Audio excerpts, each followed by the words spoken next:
Alors, mon nom est Sandra Rossignol. Je suis présidente directrice générale de la Chambre de commerce et d'industrie Saguenay-le-Fjord. Vous l'avez vu peut-être en partie, mais la vidéo que vous venez de voir présente la continuité de notre partenariat avec Carbone Québec. Elle est réalisée par 2 Spark Technologies. Et ce qu'on va faire, c'est qu'on va faire de la plantation d'une forêt en juin prochain, située localement sur notre territoire. Elle captera 500 tonnes de carbone et ça permet de compenser les activités de notre Chambre pour la saison 2023-2024. Alors, ça s'appellera la forêt CCISF.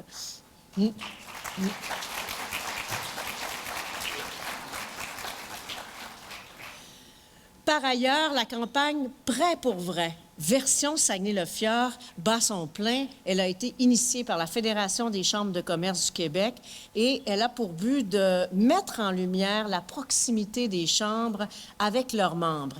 Et à la CCISF, on a décidé de s'approprier cette belle campagne-là et de la faire rayonner sur notre territoire. Et on a produit 3 belles capsules vidéo qui nous fait découvrir des entrepreneurs qu'on a supportés d'une façon ou d'une autre, qui sont dont nous avons été des acteurs clés dans leur parcours. Puis aujourd'hui, je vous en présente une. Et on va à la rencontre de Marie-Claude Perron, qui est copropriétaire de MCPL Électrique, qui est une entreprise spécialisée en installation de panneaux électriques. Je vous invite à la regarder. Chez MCPL, on est fort dans le changement de panneaux électriques et dans l'installation des bornes pour véhicules électriques. Je sentais qu'en tant qu'entrepreneur, j'avais fait le tour de mes capacités, de ce que je connaissais. Ce qui m'a amené vers la Chambre a été le programme du leadership au féminin. Ça a été la rencontre de gens de qualité, de gens d'exception. Ça a été aussi une prise de conscience de ce que je suis capable de faire. Une des plus belles décisions que j'ai prises dans ma carrière professionnelle. Donc, notre premier événement 2024, et nous aurons la chance de discuter des défis économiques majeurs qui marquent l'année à venir pour notre région, mais aussi pour l'ensemble du Québec. Et je ne vous cacherai pas, on fait face à des enjeux cruciaux. Vous êtes bien au courant. La pénurie de main-d'œuvre qui se poursuit, l'inflation, la crise du logement, tout le monde en parle, la hausse des taux d'intérêt, c'est des réalités auxquelles vous faites face. Et ces éléments-là, bien, ont un impact direct sur notre capacité à investir, à innover, à maintenir la croissance de nos entreprises. Mais cependant, au cœur de ces défis, nous nous devons de souligner des annonces, des projets vraiment positifs qui façonnent l'avenir de notre région, les filières d'avenir qui connaissent une accélération notable, le positionnement avantageux de Saguenay est manifeste d'ailleurs, comme en témoigne l'investissement de 111 millions de dollars à Port-Saguenay. Il y a des déclarations encourageantes aussi qui ont été faites par le ministre Pierre Fitzgibbon, qui renforce la confiance dans la croissance à l'avenir. Dans le secteur forestier, bien, notre année a oscillé entre protection du caribou et feux de forêt. Ça a été majeur. Cette période d'incertitude a mis en lumière l'importance cruciale du secteur de la forêt, du bois pour notre région. Puis actuellement, bien, on est en attente des consultations sur l'avenir du régime forestier. Et il est impératif d'innover, de pérenniser dans ce secteur qui joue évidemment un rôle, je dirais, essentiel dans la lutte au changement climatique. La transition énergétique aussi, qui est au cœur de nos préoccupations, le plan pour une économie verte 2030, avec ses investissements significatifs de 7,6 milliards de dollars, c'est une opportunité qu'on doit absolument saisir. Et d'ailleurs, nous allons pouvoir approfondir toute la question énergétique, la décarbonation, lors d'un grand rendez-vous que nous organisons et qui se tiendra le 22 février prochain, qui s'appelle Rendez-vous Transition verte, qui est un événement majeur au Saguenay-Lac-Saint-Jean, mais au Québec également, et c'est ouvert par Pierre Fitzgibbon. Pour 2024, on doit établir des priorités fortes, porteuses, afin de se positionner de façon avantageuse, et on remarque qu'il y a un goulot d'étranglement dans les budgets publics, ce qui exige une approche réfléchi des partenariats solides entre le secteur privé et gouvernement et on espère évidemment un leadership gouvernemental qui est axé sur des assouplissements législatifs et réglementaires. Vous le vivez, hein? Toute la paperasserie, c'est extrêmement lourd. Puis on parle surtout pour la prochaine année du domaine du logement. Ensemble, on est capable de surmonter les défis actuels pour bâtir un avenir économique solide pour le Saguenay-Lac-Saint-Jean. Et j'inviterai maintenant notre mairesse de Ville-Saguenay, Mme Julie Dufour, à venir me rejoindre sur scène. Merci, Julie, d'être encore présente. Vraiment, là, c'est vraiment une belle démarcation qui, pour nous, de support au développement économique. Puis démarcation, là, c'est vraiment pas le bon mot.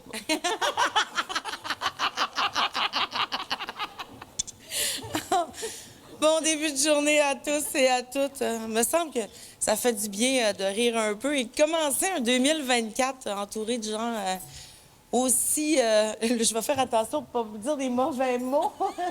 Vous me corrigerez, Mme Rossignol. Avec des gens aussi qui ont autant la passion de leur région, de leur ville, du développement, de l'innovation. Je tiens à saluer particulièrement M. Savard, préfet de la MRC du Fjord. Un élu non seulement incroyable, mais un partenaire vraiment tout au niveau de son équipe. Je pense que Ville-de-Saguenay et MRC du Fjord, on est voisins, mais on s'entraide et je pense que c'est ce qui va faire qu'on va être plus fort. C'est un plaisir et je ne prendrai pas beaucoup de votre temps, mais d'aborder en 2024 avec les différents enjeux économiques.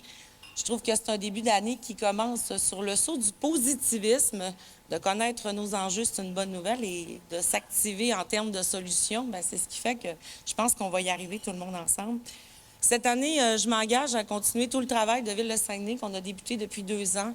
Donc, des investissements qui ont été annoncés, un plan d'investissement sur le maintien de nos infrastructures. Vous le savez, 1 milliard sur 7 ans. Cette année, 22 millions directement injectés eau, égouts. Ça paraît mal en politique, on ne fait pas des belles photos, mais c'est hautement important pour attirer les investissements et maintenir cette ville-là à un niveau intéressant.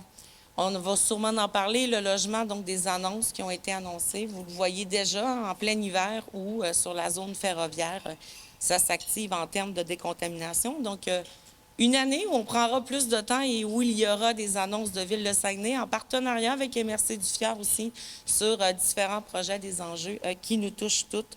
Donc, je tiens juste à m'exprimer sur Promotion Saguenay. Donc, autant la direction générale, Mme Nommé, Mme Claudia, qui ont fait un effort incroyable avec leurs employés et où, plus que jamais, Ville-de-Saguenay, MRC, Promotion Saguenay, la Chambre de commerce, d'où on s'est rapproché également. Donc, une gang vraiment exceptionnelle qui sont là au rendez-vous pour vous, pour nous aider à se développer. Donc, bon début 2024 à tous et bon rendez-vous économique.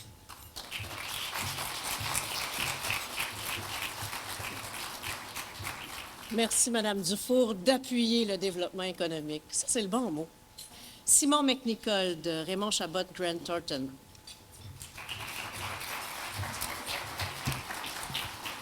Merci beaucoup, Sandra. Bon matin à tous. Bonjour.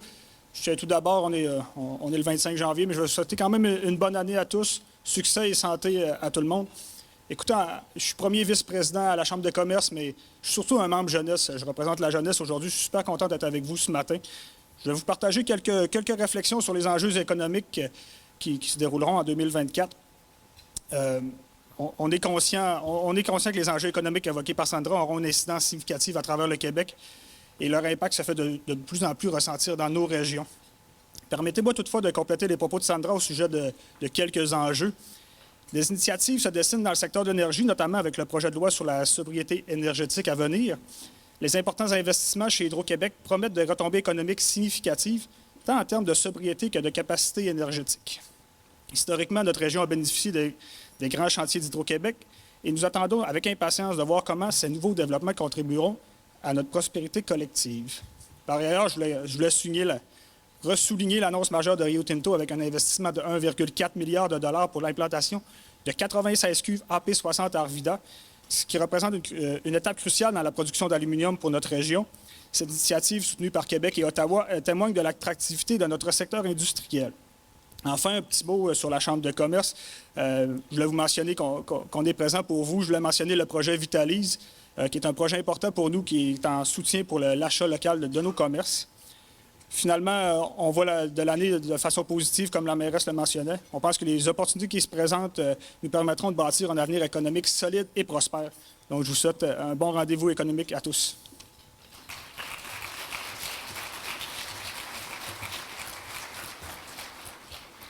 Merci, Simon. Maintenant, ma belle amie, Priscilla Nemé, directrice générale de Promotion Saguenay, vient me rejoindre pour t'adresser à la salle. C'est un plaisir d'être avec vous ce matin, chers entrepreneurs participants pour ce premier rendez-vous économique de la Chambre de commerce pour l'année 2024. Ce rendez-vous économique-là, c'est un rendez-vous économique qui est attendu et qui est un événement incontournable année après année dans notre région. Malgré un ralentissement économique qui se fait sentir un peu partout au Québec, grâce à vous, notre écosystème entrepreneurial est solide, créatif et varié. Dans les prochains mois, les prochaines années, notre ville, notre région s'apprête à accueillir des projets d'envergure. On n'a qu'à penser aux projets de la zone industrialo-portuaire, les investissements qui s'en viennent. Que ce soit les investissements dans le secteur de l'aluminium ou de la défense nationale qui sont en cours. On pense également à l'effervescence des joueurs de l'industrie du numérique et des nouveaux joueurs qui s'implantent avec eux ici à Saguenay, mais également des opportunités dans le secteur du développement immobilier qui sont de plus en plus nombreuses. Tous ces chantiers sont prometteurs pour des retombées économiques pour notre région et ce ne sont que quelques exemples. D'ailleurs, M. Cléroux, qui s'adressera à vous dans quelques minutes, a témoigné de cette vitalité économique lors de son passage l'an dernier. Donc, je ne prendrai pas plus de votre temps ce matin parce que vous êtes en bonne main puis il y a d'excellents panélistes. Mais je tiens à vous rappeler que toute l'équipe de Promotion Saguenay est là au quotidien pour vous accompagner dans vos projets d'affaires et porter des projets qui ont un seul objectif, positionner Saguenay comme un lieu incontournable pour s'établir, pour investir. On est fiers de notre ville, on est fiers de notre région et des partenariats. Donc, on est confiants pour l'avenir. Je vous souhaite un excellent rendez-vous économique et une très belle année 2024.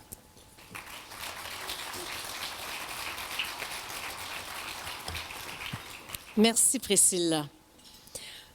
Vous l'attendez, hein? Vous l'aimez. Nous aussi, on l'aime. Je vous présente notre conférencier qui est tant attendu. Pierre Cléroux a été nommé vice-président recherche et économiste en chef de la BDC en 2012. Il a la responsabilité de fournir des analyses, des conseils économiques à l'équipe de la direction de la BDC, ainsi que superviser toutes les activités de recherche en marketing et par industrie. Et depuis 5 ans, il collabore avec la Chambre de commerce et d'industrie Saguenay-le-Fjord dans le cadre de notre rendez-vous Perspective économique. Après 5 ans, je dis merci, Pierre. Merci d'être encore avec nous. On a hâte de t'écouter. Je t'invite et je te laisse la place. Bonne conférence. Si vous étiez là l'an passé, j'avais prédit qu'il n'y aurait pas de récession en 2023. Donc, on va retourner sur ces chiffres-là pour voir si j'avais raison. J'avais aussi dit qu'il n'y aurait plus d'augmentation de taux d'intérêt. Je peux vous le dire tout de suite que je me suis trompé. Mais donc, on va regarder cette fois-ci à quoi on doit s'attendre en 2024. Je vais commencer par les perspectives économiques du Canada pour vous parler des taux d'intérêt, à quoi on doit s'attendre. Je vais revenir sur le Québec et je vais parler de 2 grandes tendances, des tendances plus à long terme qui sont importantes pour les entreprises. Mais avant de commencer, je vais vous poser la question à vous.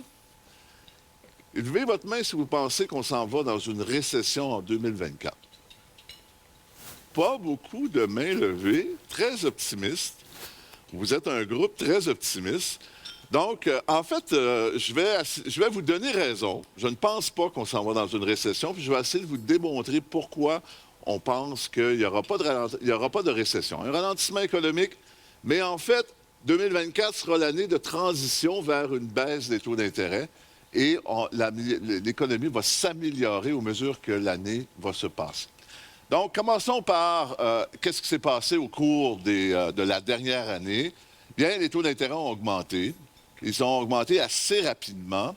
Et en fait, la raison, comme vous le savez, c'est que la Banque du Canada veut réduire l'inflation. L'inflation a atteint 8 % au Canada Et l'inflation est difficile pour les gens. On a juste à penser quand les prix alimentaires augmentent de 10 à 15 %. C'est très difficile pour tout le monde, mais c'est surtout difficile pour les gens qui ont des faibles revenus. Donc, c'est important de réduire l'inflation. Et la meilleure méthode ou l'outil préféré de la Banque du Canada, c'est d'augmenter les taux d'intérêt. La stratégie, c'est en augmentant les taux d'intérêt, on ralentit l'économie et la pression sur les prix va diminuer. Parce que quand on augmente les taux d'intérêt, bien, les gens paient davantage pour leur hypothèque. Vous avez peut-être renouvelé votre hypothèque au cours des 2 dernières années. On renouvelle notre prêt auto, ça coûte plus cher, on paye davantage pour notre marge de crédit. En fait, au Canada, les taux d'intérêt, les paiements en intérêt ont augmenté de 50 %. Donc, les consommateurs canadiens ont vu la différence. La plupart des gens doivent payer davantage. Et quand on doit payer davantage en taux d'intérêt, bien, on fait des choix. Et on voit que, par exemple, les ventes de vêtements ont baissé de 14 % en 2023. Les ventes de voitures ont baissé de 9 %. Donc, la hausse des taux d'intérêt ralentit la consommation, en fait, et c'est le but de ralentir l'économie. La conséquence de ça, c'est que l'économie du Canada a ralenti. On le voit très bien sur le graphique. Après une croissance très forte en 2021, au moment où on a commencé à augmenter les taux d'intérêt en 2022, l'économie canadienne a ralenti jusqu'au dernier trimestre, qui est en fait un trimestre négatif. On a une croissance négative au dernier trimestre. Ce n'est pas une surprise. C'est ce que la Banque du Canada voulait faire, voulait ralentir l'économie pour réduire la pression sur les prix. La bonne nouvelle, c'est que l'inflation diminue. On est passé de 8 % à 3,4 %. Donc, on a diminué de façon importante.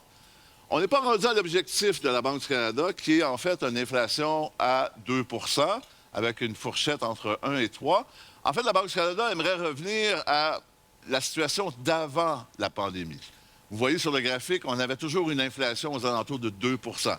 En fait, l'inflation n'était pas un enjeu. Je me souviens, à l'époque, on donnait des présentations sur l'économie, on n'avait même pas de graphique sur l'inflation, parce que ce n'était pas un enjeu. Aujourd'hui, évidemment, c'est le cœur de la présentation. Donc, un bon bout de chemin était fait. Il reste des points de résistance. L'inflation alimentaire est encore à 5 % ce qui est très élevé. Les salaires augmentent rapidement, donc ça aussi, ça nuit à l'inflation. Mais il y a beaucoup de bonnes nouvelles. L'inflation, à l'exclusion des taux d'intérêt, en fait, est rendue à 2,5 %. Donc, on voit que l'inflation diminue et lentement, on s'en va vers le 2 %. Donc, voici la situation de 2023, le point de départ pour cette année. Les taux d'intérêt sont élevés, l'économie ralentit et l'inflation s'en va tranquillement vers 2 %. C'est notre point de départ pour 2024. À quoi on doit s'attendre? Bien, le point le plus important pour nous, c'est les taux d'intérêt. Parce que les taux d'intérêt ont la capacité soit de ralentir l'économie, comme c'était le cas au cours des 2 dernières années, ou d'accélérer l'économie. Si on réduisait massivement les taux d'intérêt, l'économie s'améliorerait. Donc, on va suivre de près l'évolution des taux d'intérêt. Hier, la Banque du Canada a annoncé pour le mois de janvier qu'elle restait au même niveau. Donc, elle n'a pas augmenté ou diminué les taux. Ce que vous voyez en rouge, c'est notre prévision à nous pour 2024. Premier point, on s'attend que les taux d'intérêt n'augmenteront plus.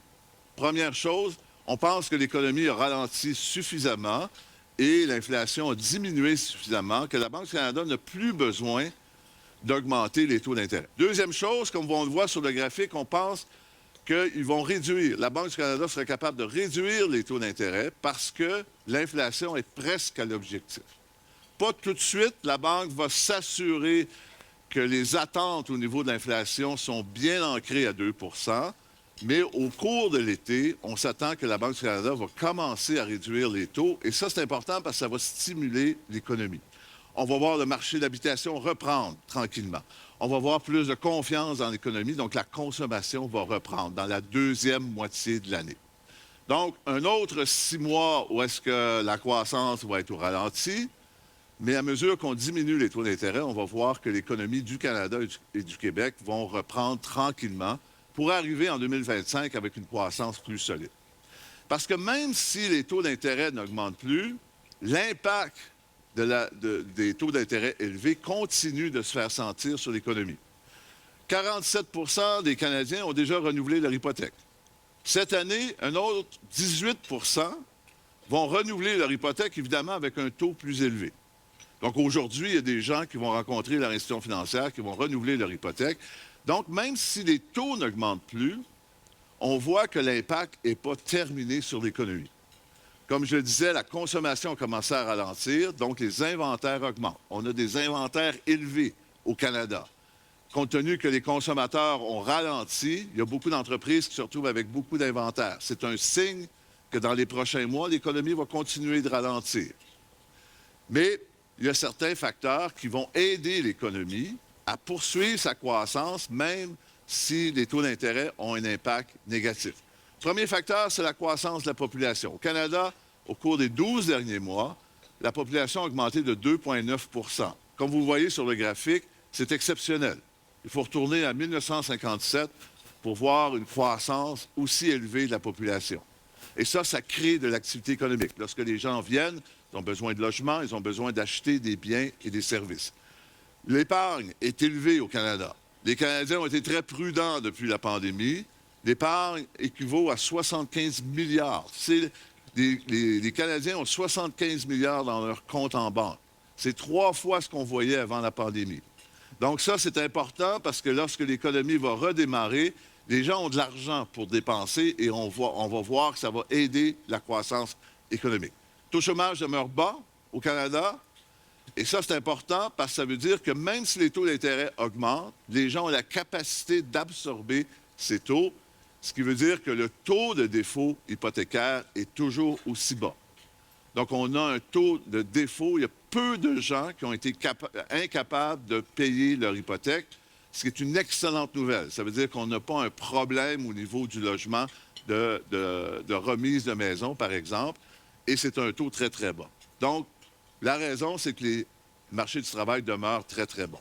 Donc, malgré la hausse des taux d'intérêt, on a été capable d'absorber cette hausse. Donc, mais le facteur le plus important, ça sera la baisse des taux. La baisse des taux va stimuler la croissance du marché de l'habitation, va remettre de la confiance au niveau des entreprises et des individus, et on va voir une croissance aussitôt que les taux d'intérêt vont commencer à baisser. Donc, notre prévision cette année, ce n'est pas une récession, c'est une croissance plutôt modeste, en bas d'1 Donc, surtout dans la première partie de 2024. Dans la deuxième partie de 2024, ça va s'améliorer.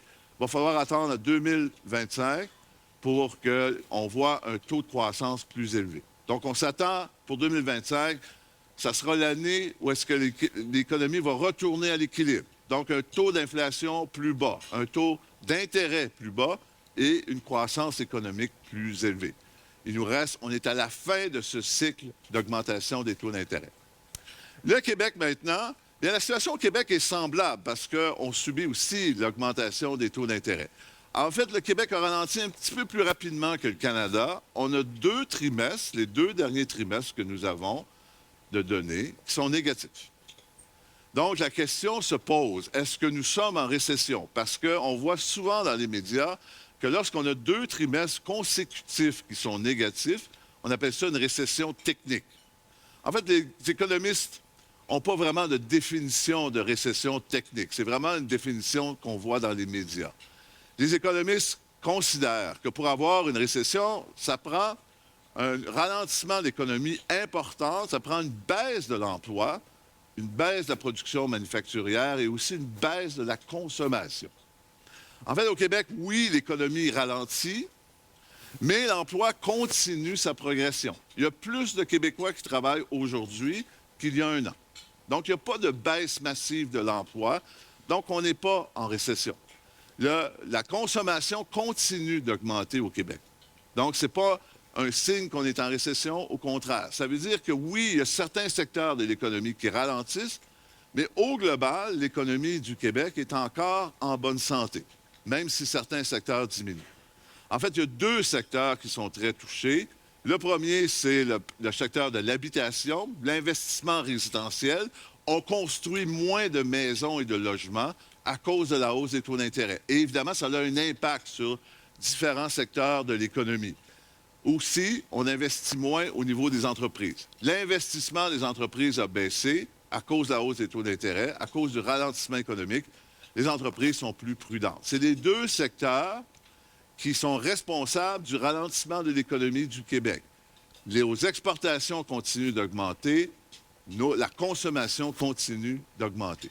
Mais ces deux secteurs-là ont un impact sur plusieurs secteurs. Par exemple, l'industrie de la foresterie a diminué parce qu'on construit moins de maisons, non seulement au Québec, mais au Canada et aux États-Unis. Donc, nos exportations, par exemple, ont diminué. La construction a diminué parce qu'on construit moins de maisons. Donc, ça a un impact sur différents secteurs de l'économie. On le voit que deux importantes industries ici, l'aluminium a continué, les exportations d'aluminium ont continué d'être aussi solides. Donc, on n'a pas vu de diminution au niveau de l'aluminium, ce qui est excellent. Mais au niveau de la foresterie, on est moins 25 au niveau de nos exportations. Donc, le ralentissement du marché immobilier a vraiment un impact dans ce secteur-là. C'est un secteur qui va se relever cette année. À mesure que les taux d'intérêt vont baisser, on va construire plus de maisons ici et aux États-Unis et on s'attend à ce que c'est un secteur qui va reprendre de la vigueur au cours de l'année. Il y a certains facteurs aussi de l'économie du Québec qui vont aider l'économie à ne pas tomber en récession, mais plutôt à rester dans ce qu'on appelle un atterrissage en douceur. Première raison, c'est le taux de chômage qui demeure très bas. Le taux de chômage au Québec, c'est 4,7 %. C'est un des taux de chômage les plus bas que nous avons connus au Québec. C'est le deuxième plus bas taux de chômage au Canada. Donc, les gens ont encore un emploi. Et comme je le disais, il y a plus d'emplois aujourd'hui qu'il y a un an, malgré la hausse des taux d'intérêt. Donc, si certains secteurs ont ralenti, d'autres secteurs continuent leur progression. Dans la région, le taux de chômage est 3,9 %, ce qui est très, très bas. C'est un des taux de chômage les plus bas au Québec, en bas de la moyenne québécoise et en bas de la moyenne canadienne. Donc, malgré le ralentissement de certains secteurs comme la foresterie, d'autres secteurs continuent à créer de l'emploi. Donc, le taux de chômage demeure très bas. Une autre bonne nouvelle, c'est que la croissance de la population au Québec est aussi en progression. Donc, au cours des 12 derniers mois, la population au Québec a augmenté de 2,5 %. Donc, si on regarde le graphique, c'est exceptionnel. Il faut retourner à très loin pour voir un taux de croissance aussi élevé. Et ça aussi, ça crée de l'activité économique. Et la croissance va continuer de ce côté-là. Un secteur qui continue, l'épargne est toujours importante. Les Québécois ont été très prudents depuis la pandémie. L'épargne est 2 fois plus élevée aujourd'hui qu'en 2019. Donc, c'est un signe que les gens ont de l'argent dans leur compte en banque et qu'ils sont prêts à redémarrer l'économie lorsque la confiance sera là. Donc, à mesure qu'on va voir la baisse des taux d'intérêt, vous allez voir une augmentation de la consommation. Nos exportations continuent de bien performer parce que l'économie américaine continue sa croissance. En fait, la croissance américaine est de beaucoup supérieure à celle du Canada, ce qui aide nos exportations. Donc, nos marchés exportateurs continuent de bien performer.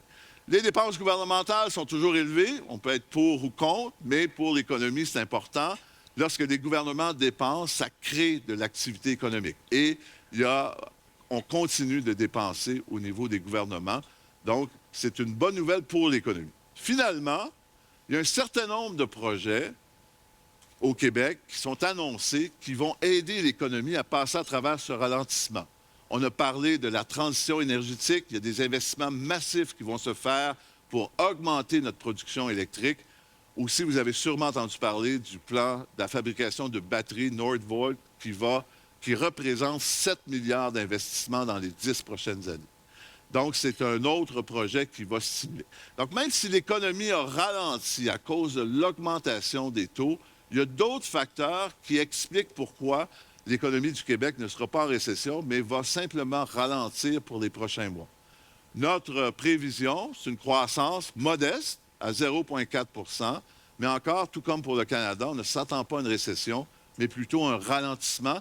La deuxième moitié de 2024 va être meilleure et en 2025, on va retourner à un taux de croissance plus intéressant. Je vais terminer la présentation par deux grandes tendances. Deux tendances qui, pour nous, sont importantes pour les entreprises à long terme. Donc, pas pour les 12 prochains mois, mais plus pour les 2 prochaines décennies. La première, Sandra en a parlé, c'est la pénurie de main-d'œuvre, qui est toujours aussi présente. J'en ai parlé dans le passé, mais c'est important d'en parler parce que en fait, malheureusement, cette pénurie de main-d'œuvre ne va pas disparaître demain matin. Même s'il y a des choses qui sont entreprises pour contrecarrer la pénurie de main-d'œuvre, c'est un enjeu qui va rester avec nous. Parce que c'est un enjeu fondamental de notre économie. On a un vieillissement de la population. 21 des Québécois ont maintenant en haut de 65 ans. C'est drastiquement différent de ce qu'on connaissait avant. Il y avait seulement 13 Je vais vous présenter les chiffres pour le Québec, mais les chiffres pour le Canada sont identiques. On a la même problématique. Et en fait, je vous dirais que cette problématique-là existe dans tous les pays développés, comme les États-Unis, le Japon, la France, l'Allemagne. Donc, pourquoi c'est important de comprendre que les gens vieillissent? Parce que quand les gens vieillissent, bien, ils prennent leur retraite. 59 000 Québécois, au cours des 12 derniers mois, ont quitté le marché du travail pour la retraite. C'est plus que 2 fois ce qu'on voyait auparavant. Il y a toujours eu des gens qui prenaient leur retraite. Là, il y en a plus. Et ça fait un déséquilibre sur le marché du travail. Malheureusement, ce n'est pas terminé parce que 22 des travailleurs québécois ont plus de 55 ans aujourd'hui. Donc, si vous faites le calcul, dans les 10 prochaines années, 22 de vos employés vont quitter pour la retraite.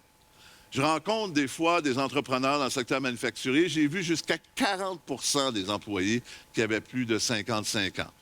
Donc, imaginez un entrepreneur qui doit remplacer 40 de ses travailleurs dans les 10 prochaines années. Il y a 20 ans, c'était seulement 10 des travailleurs qui avaient plus de 55 ans. Et si j'ajoute à ce graphique les jeunes, donc les travailleurs aujourd'hui de moins de 25 ans, vous voyez l'enjeu que nous avons. On a un écart entre les gens qui vont quitter pour la retraite et les gens qui rentrent sur le marché du travail. C'est notre pénurie de main-d'œuvre. Il y a 20 ans, la situation était opposée. Si vous regardez, il y avait une proportion plus grande de jeunes. Donc, le fait que les gens quittaient pour la retraite, ce n'était pas un enjeu parce qu'il y avait une abondance de jeunes travailleurs pour les remplacer. La situation s'est inversée parce que les baby boomers sont nombreux et sont près de la retraite. Donc, c'est quoi un des impacts de ça? C'est que non seulement c'est difficile de recruter, mais ça fait une pression sur les salaires. Dans une économie qui est ralentie, la croissance des salaires devrait être 0. Mais la croissance des salaires au cours des 12 derniers mois au Québec était de 4,5 %. C'est exceptionnel, en fait. Et c'est dû au fait que cette pénurie de main-d'œuvre. Il y a plus d'emplois qu'il y a de gens pour travailler.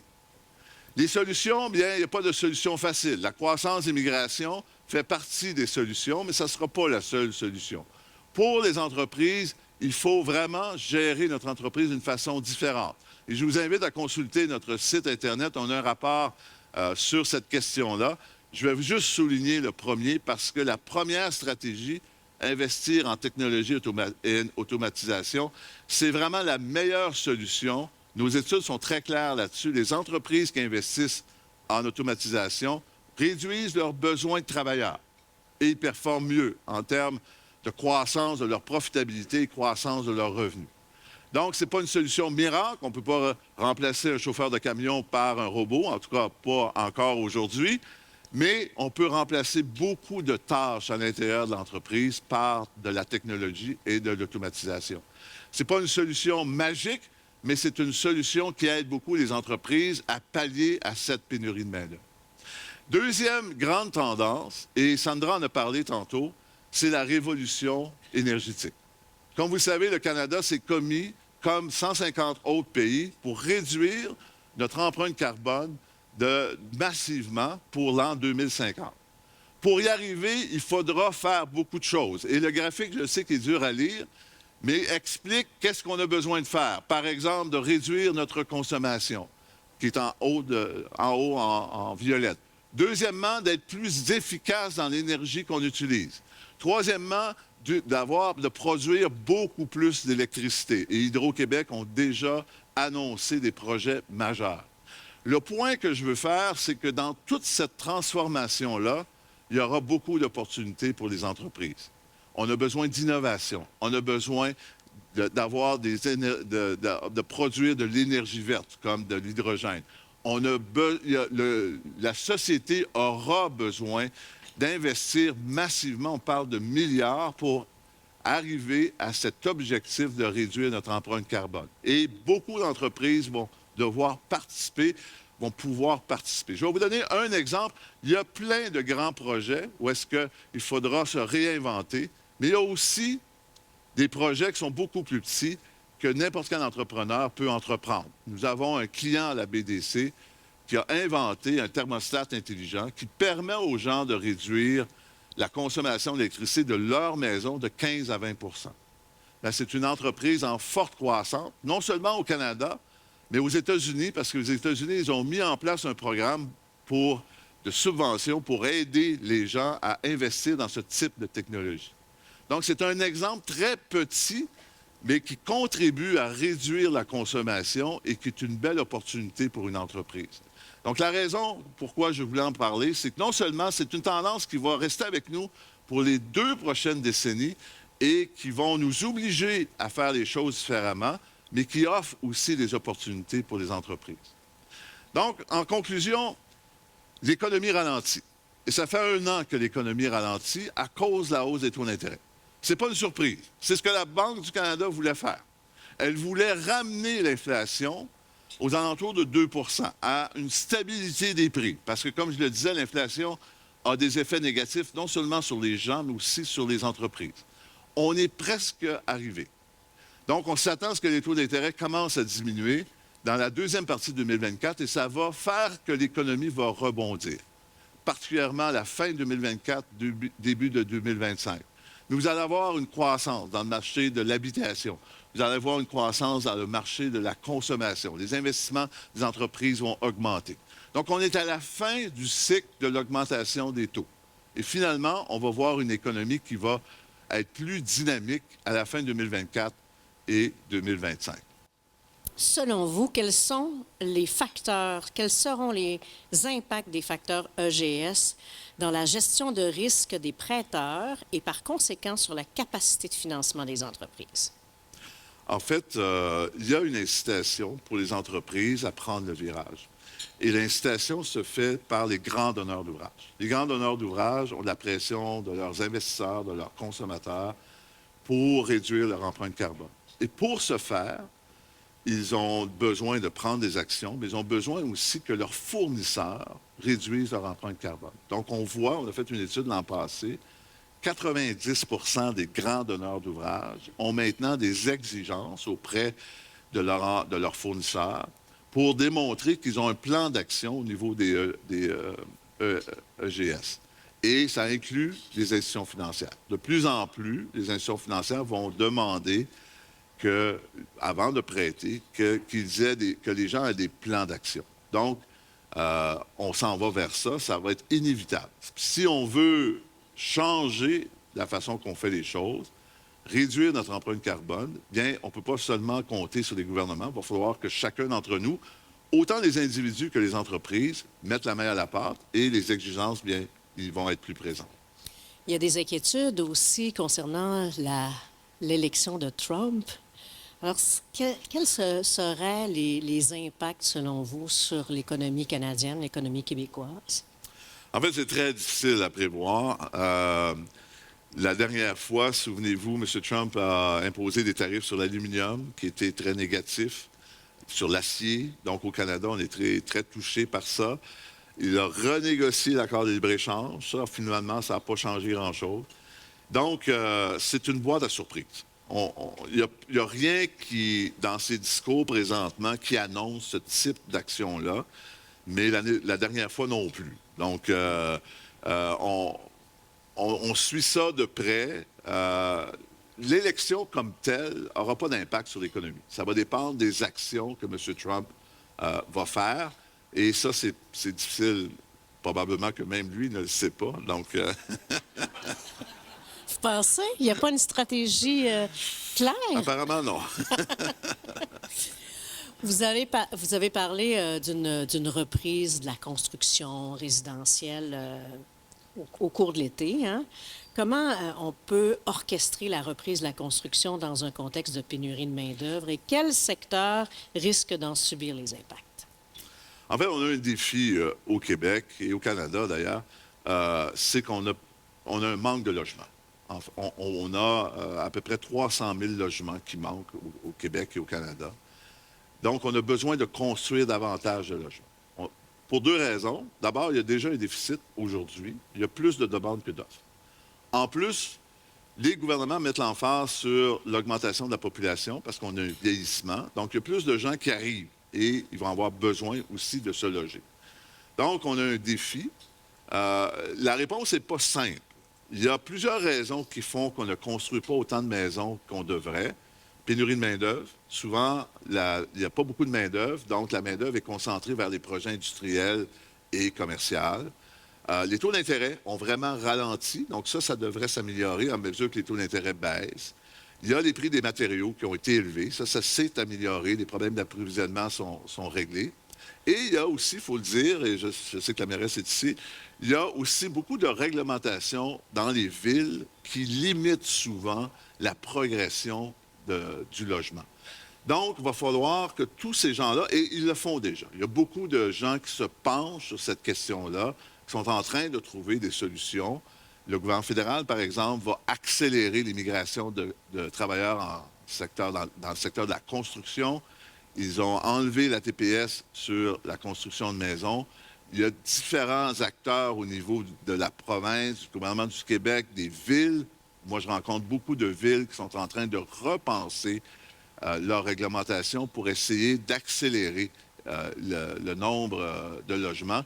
Donc, je pense qu'on va, dans les prochaines années, on va construire beaucoup plus que dans les dernières années, parce qu'on est en train de trouver des solutions à un problème qui n'est pas simple. Puis d'ailleurs, en parlant d'immigration, on sait que l'impact sur le logement est grand. Et c'est un débat majeur, l'immigration. Ça m'amène vers l'immigration. Une question, c'est un débat qui est majeur. Quel sera l'impact dans la région et au Québec? L'augmentation des seuils d'une immigration un peu plus massive. Oui, il y a vraiment tout un débat sur l'immigration. En fait, on a vraiment un vieillissement, je l'ai montré, de la population. On a beaucoup plus de gens qui quittent pour la retraite que des gens qui rentrent sur le marché du travail. Donc, on a besoin d'immigration. La question, c'est combien? Est-ce qu'on a besoin autant qu'aujourd'hui ou est-ce qu'on devrait en avoir moins? C'est une question complexe. C'est sûr qu'il y a des défis reliés à l'immigration. Un des défis, c'est que malheureusement, l'immigration s'arrête dans les grandes villes. L'an passé, on a accepté 500 000 immigrants au Canada. 60 % sont allés à Toronto, Montréal et Vancouver. Très peu vont dans les régions. Pas juste au Québec, mais c'est partout au Canada comme ça. Pourtant, on a des besoins de main-d'œuvre partout au Canada. Donc, il va falloir réajuster cet enjeu-là.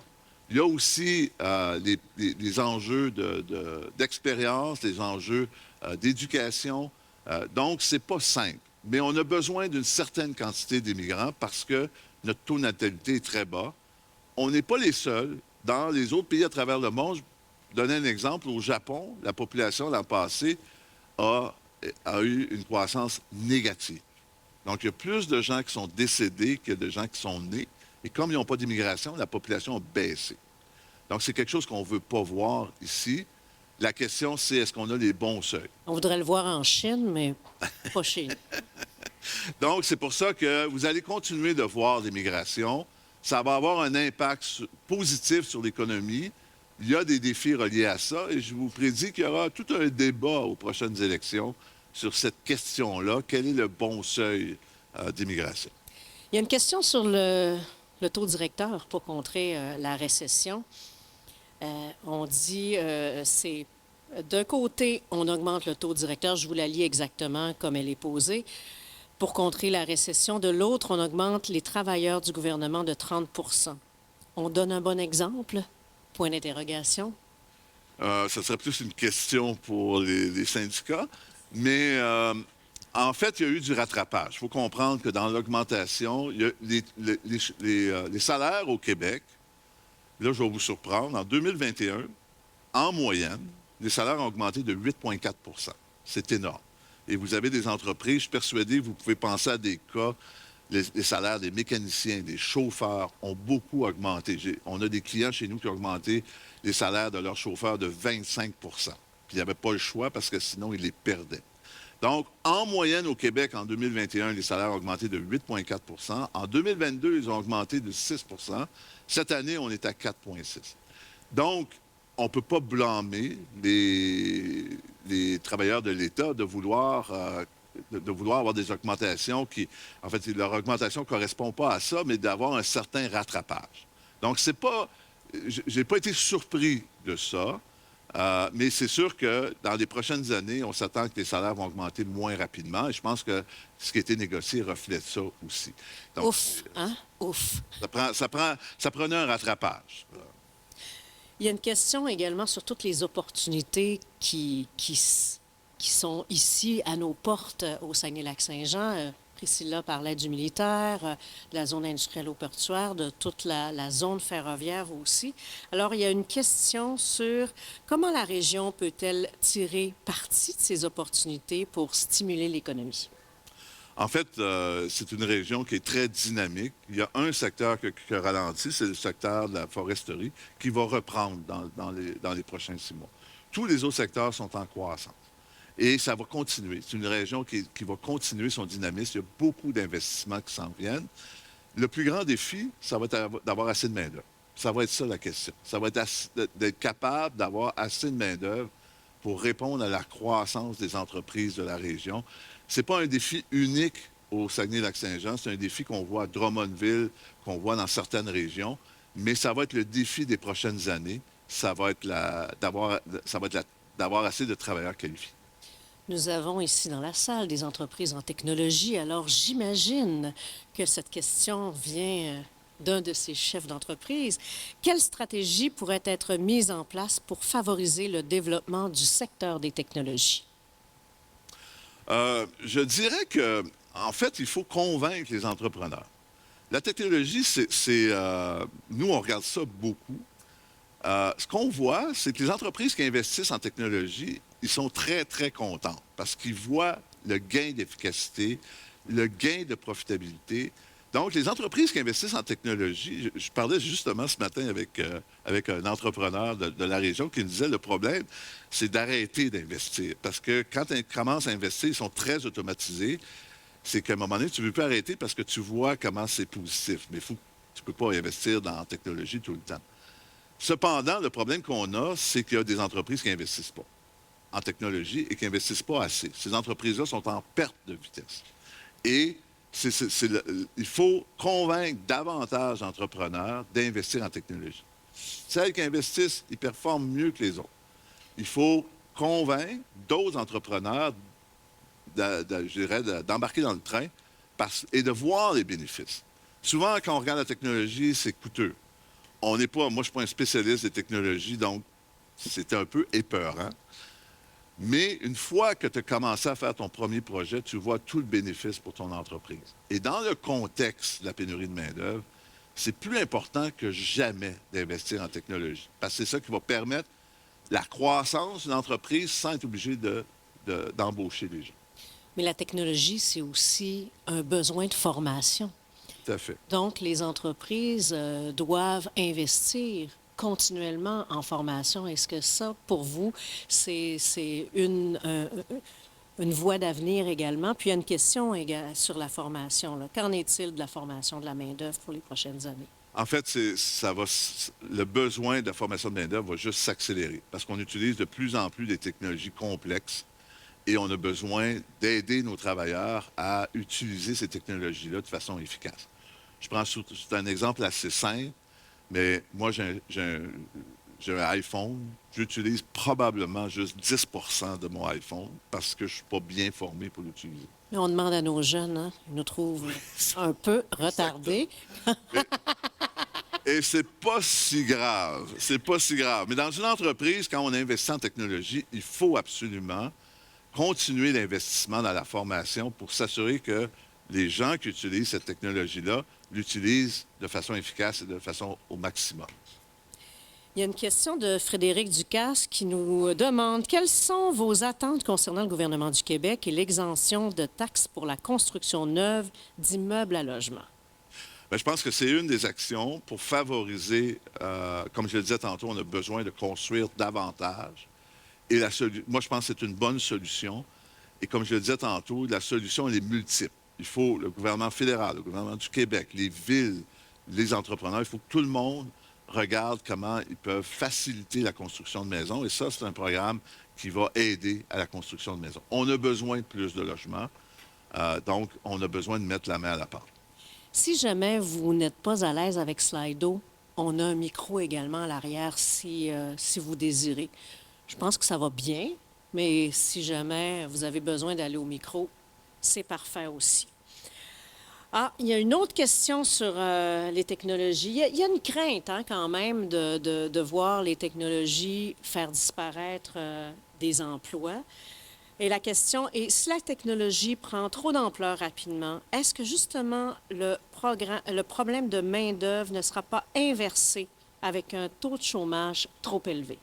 Bonne question. Mais en fait, on a une situation unique. La situation est unique parce que les baby boomers, qui étaient très nombreux, et souvenez-vous, il y a 20 ans, quand les baby boomers étaient sur le marché, on avait des taux de chômage beaucoup plus importants. On avait des taux de chômage au Québec de 10-12 %, dans la région de 14 %. Là, les baby boomers quittent le marché du travail, ils sont très nombreux. Ça fait en sorte que ça débalance le marché du travail. On a un taux de chômage au Québec, 4,7 %. C'est le plus bas taux de chômage en 50 ans. On n'a jamais vu ça. C'est un des plus bas taux de chômage au Canada. Donc, on a plus de jobs aujourd'hui que d'emplois. Avant l'augmentation des taux, il y avait 1 million de postes vacants au Canada. Là, on a baissé à 600 000. Donc, c'est un bon temps au Canada et au Québec d'investir en technologie parce que, de toute façon, on n'a pas assez de gens pour les postes que nous avons. Donc, la technologie ne tuera pas des postes pour 2 raisons. Parce que, d'ailleurs, on a plus de postes on a plus d'emplois que de monde. Et deuxièmement, ce qu'on remarque dans les entreprises qui investissent en technologie, ils ont une croissance plus élevée que les autres. Donc, ils continuent à créer des emplois. Donc, la technologie ne tue pas des emplois, rend les entreprises plus efficaces. Ça leur permet de prendre d'autres parts de marché. Donc, moi, je suis pas... En fait, je n'ai jamais été inquiet que la technologie va tuer des emplois. Et je suis encore beaucoup moins inquiet dans le contexte actuel où est-ce qu'on a vraiment une pénurie de main-d'œuvre. Donc, la technologie va tout simplement aider. Le défi, c'est de se former. C'est d'améliorer la formation de tout le monde parce que, surtout quand ça fait un bout de temps qu'on est sur le marché du travail, il faut être capable d'utiliser ces technologies-là. Donc, vous promenez-vous dans les entreprises manufacturières, vous allez voir les gens maintenant se promener avec des iPads. Ils reçoivent de l'information en temps réel pour voir la production. Et donc, il faut être capable d'utiliser ce genre de technologie-là. Donc, le défi va être d'ajuster la main-d'œuvre, d'aider la main-d'œuvre à être capable d'utiliser ces nouvelles technologies-là qu'on implante. Une dernière question, ça va bien clore la discussion. Quels sont les secteurs stratégiques que la région devrait davantage appuyer, faire plus de recherche, de développement? En fait, je pense que c'est une région qui est déjà très dynamique et qui a des points d'ancrage importants, comme l'aluminium, comme la foresterie. S'il y a un secteur qu'il faut continuer, c'est la technologie. Parce que souvent, les entreprises sont obligées d'aller ailleurs pour aller chercher des spécialistes en technologie pour les aider. Donc, c'est un secteur que je continuerai à développer, compte tenu que la révolution technologique, ça fait 10 ans qu'elle a commencé, mais on est loin d'être à la fin. On est au début de la révolution de l'intelligence artificielle. Donc, l'utilisation des technologies, ça va s'accélérer. Donc, en ayant des noyaux dans notre région, ça aide. Pierre Cléroux, merci beaucoup. Merci beaucoup. Je vous invite à écouter une courte vidéo sur notre initiative Vitalise, qui est de supporter l'économie locale. On a beaucoup parlé d'achats sur Amazon au cours des derniers jours. Alors, on essaie de faire un petit peu notre part, nous, à la Chambre de commerce, et on a développé cette initiative Vitalise. D'ailleurs, mon collègue David Bélanger sera à l'arrière, là, à notre kiosque de Vitalise, si vous voulez avoir plus d'informations. Je vous invite à écouter cette vidéo et à nos panélistes de monter sur scène. La Chambre de commerce et d'industrie Saguenay-le-Fjord vous présente son initiative d'achat local Vitalise. Celle-ci vise à offrir aux employeurs une solution à la rétention de main-d'œuvre et à stimuler l'achalandage dans les commerces régionaux. Procurez-vous des cartes cadeaux rechargeables Visa auprès de la CCISF et profitez-en pour récompenser vos employés.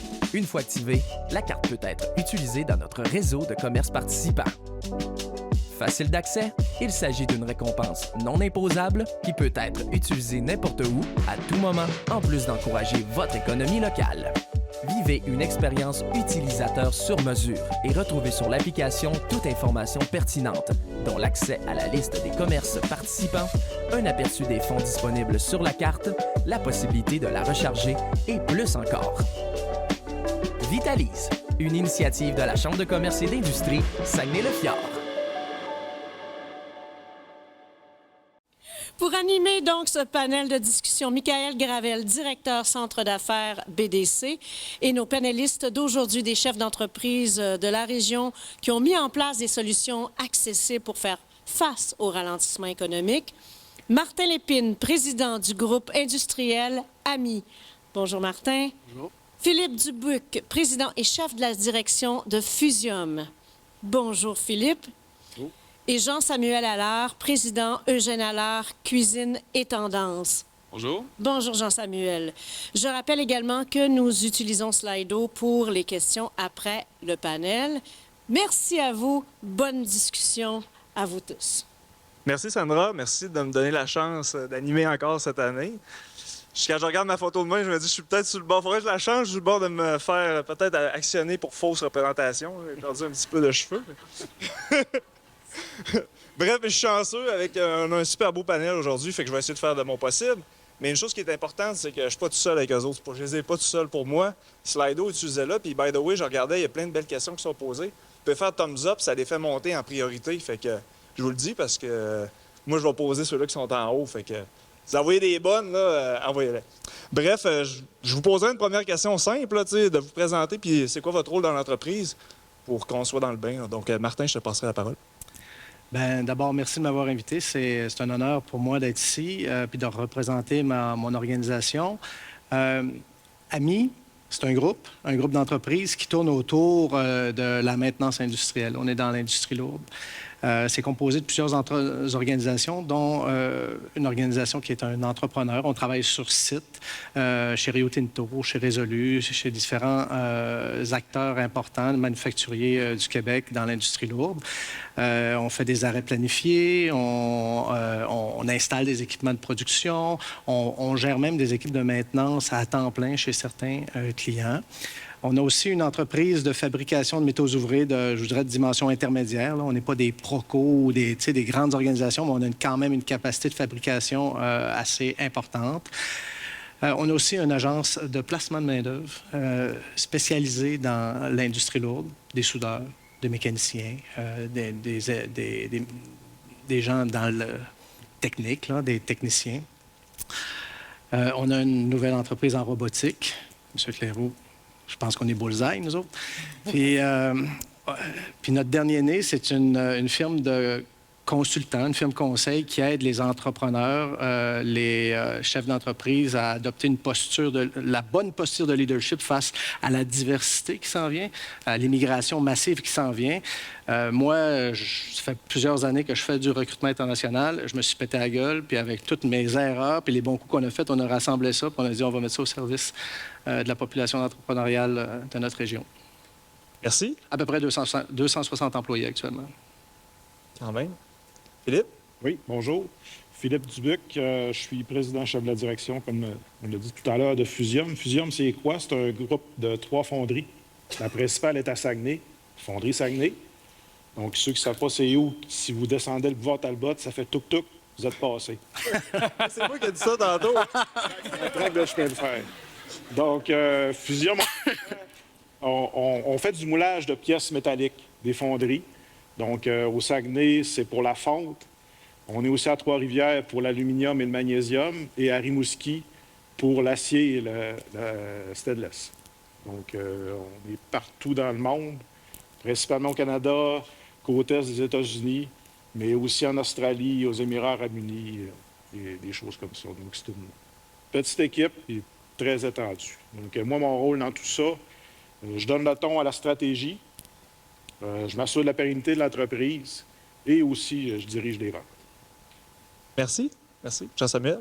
Oui, ben moi, écoutez, je suis voisin de Philippe aujourd'hui, mais voisin de Philippe en vrai aussi. Notre magasin principal à Chicoutimi est situé à côté de la fonderie, donc sur le boulevard Talbot, Trois-Thérèse. Juste après le tuk-tuk, c'est ça exactement. Fait que mon nom est Jean-Samuel Allard, c'est un plaisir pour moi d'être ici aujourd'hui. C'est le style d'événement que j'aurais aimé assister, donc je suis encore plus chanceux, j'ai été invité pour être sur la scène. Je viens du groupe Eugène Allard, comme mon nom de famille peut le démontrer. Le groupe Eugène Allard, c'est quoi? C'est Eugène Allard Cuisine et Tendance, les magasins, les commerces de détail. C'est également Stobia. Stobia, qui est une usine de transformation d'aluminium. On fait des contenants en aluminium pour le marché, la restauration, contenants T4, assiettes à tarte, contenants traiteurs, etc.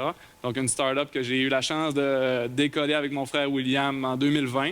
Et puis, sinon, le groupe Eugène Allard, c'est une entreprise d'immeubles commerciaux et de services de garde. Puis moi, mon rôle à l'intérieur du groupe Eugène Allard, c'est président des magasins Eugène Allard Cuisine et Tendance, et puis nouvellement président de Arez, qu'on vient d'annoncer l'acquisition le 10 janvier. 3 magasins, là, si je peux rajouter 3 magasins qui sont dans le même domaine que nous, et sur l'île de Montréal et à l'extérieur de la région de Montréal. Finalement, Montréal est la région métropolitaine, donc Saint-Hubert, Laval et Dorval. Donc, on vient d'ajouter 3 magasins au groupe. Merci, Jean-Samuel. Merci. On voit un peu, on a eu la présentation de Pierre Cléroux, on voit que c'est une année où est-ce qu'on va avoir une croissance plus faible. Moi, je vous poserais la question, dans la dernière année, qu'est-ce qui vous a permis de faire face à cette année-là? C'est quoi les choses que vous avez mises en place qui, selon vous, vous positionnent de façon favorable pour bénéficier de cette année-là? Là? Encore moi. Oui. Là, je commence. On va commencer dans l'ordre, puis après ça, on mélangera ça. D'abord, la présentation de M. Cléroux nous a... j'ai ma gang dans la salle. Vous nous avez fait du bien parce que vous nous avez confortés dans ce qu'on voit dans notre lunette. Puis, peu importe ce qu'on voit venir, pour nous, clairement, la pénurie de main-d'œuvre demeure l'enjeu numéro 1. Qu'on vive un ralentissement économique, qu'on vive un boom économique, on aura toujours de la difficulté, compte tenu des chiffres qu'on a entendus, à recruter des talents en quantité et en qualité suffisante pour assumer notre croissance.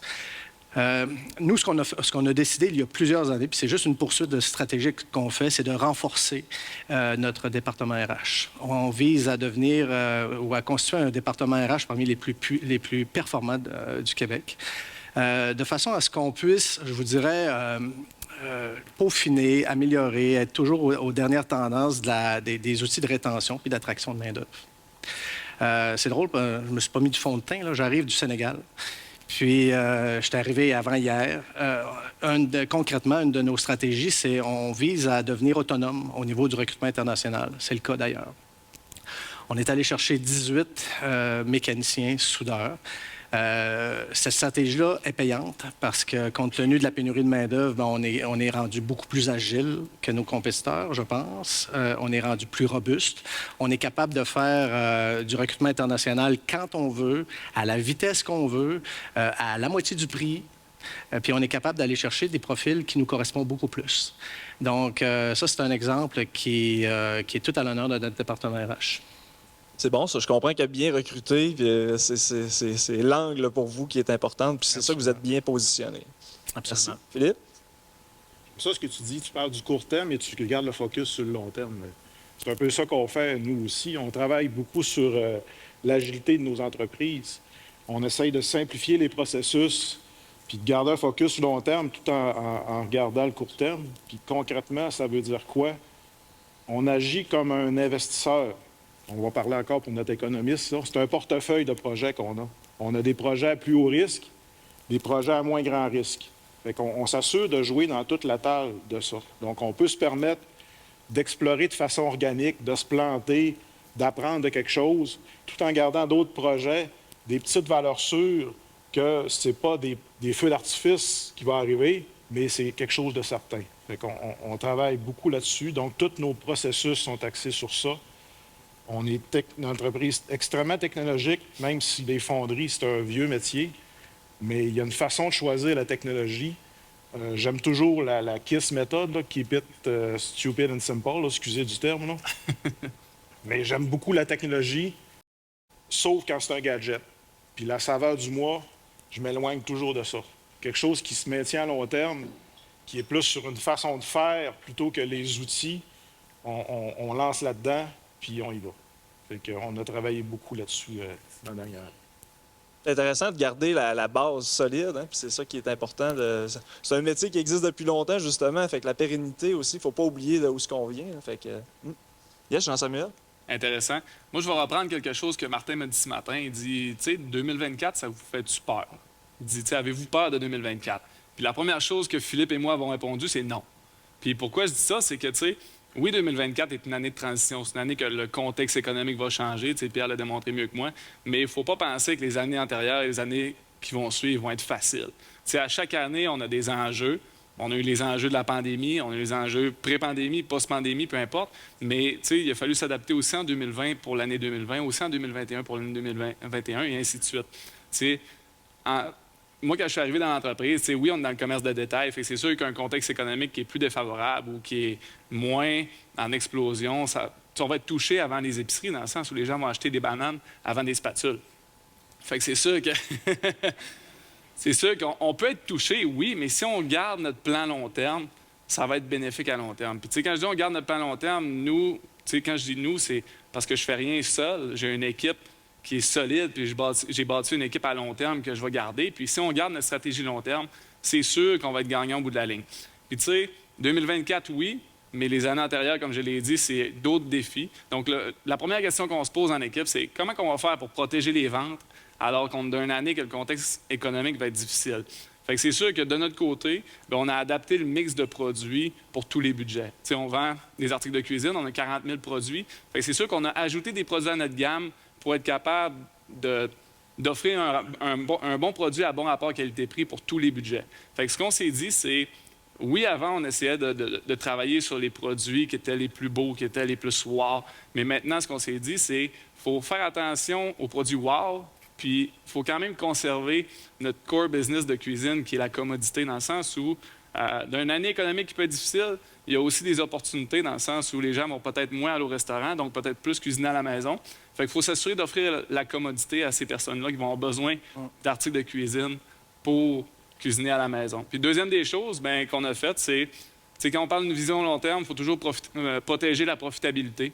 Puis nous, de notre côté, j'ai une de mes acheteuses qui est dans la salle à pouvoir en témoigner, mais on s'est dit qu'il faut travailler avec nos partenaires. Nos partenaires, c'est qui? C'est nos fournisseurs, c'est nos locataires, parce que nous, on loue les locaux.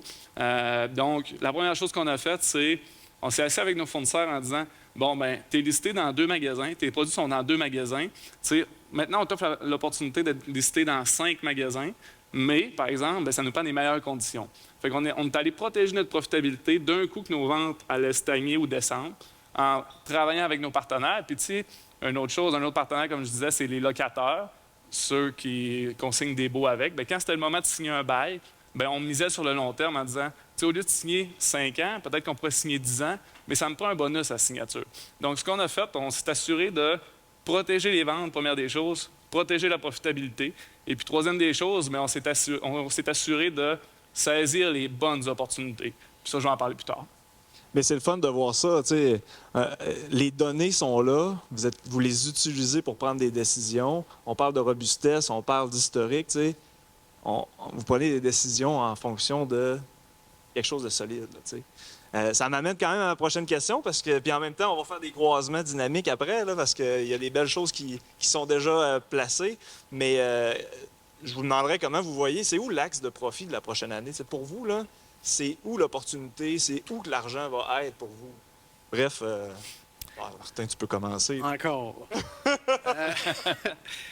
Écoutez, la question est super intéressante. Puis, au groupe Industrie Alamy, notre posture, elle pourrait être facilement de dire on est des locataires de main-d'œuvre. On a 260 employés.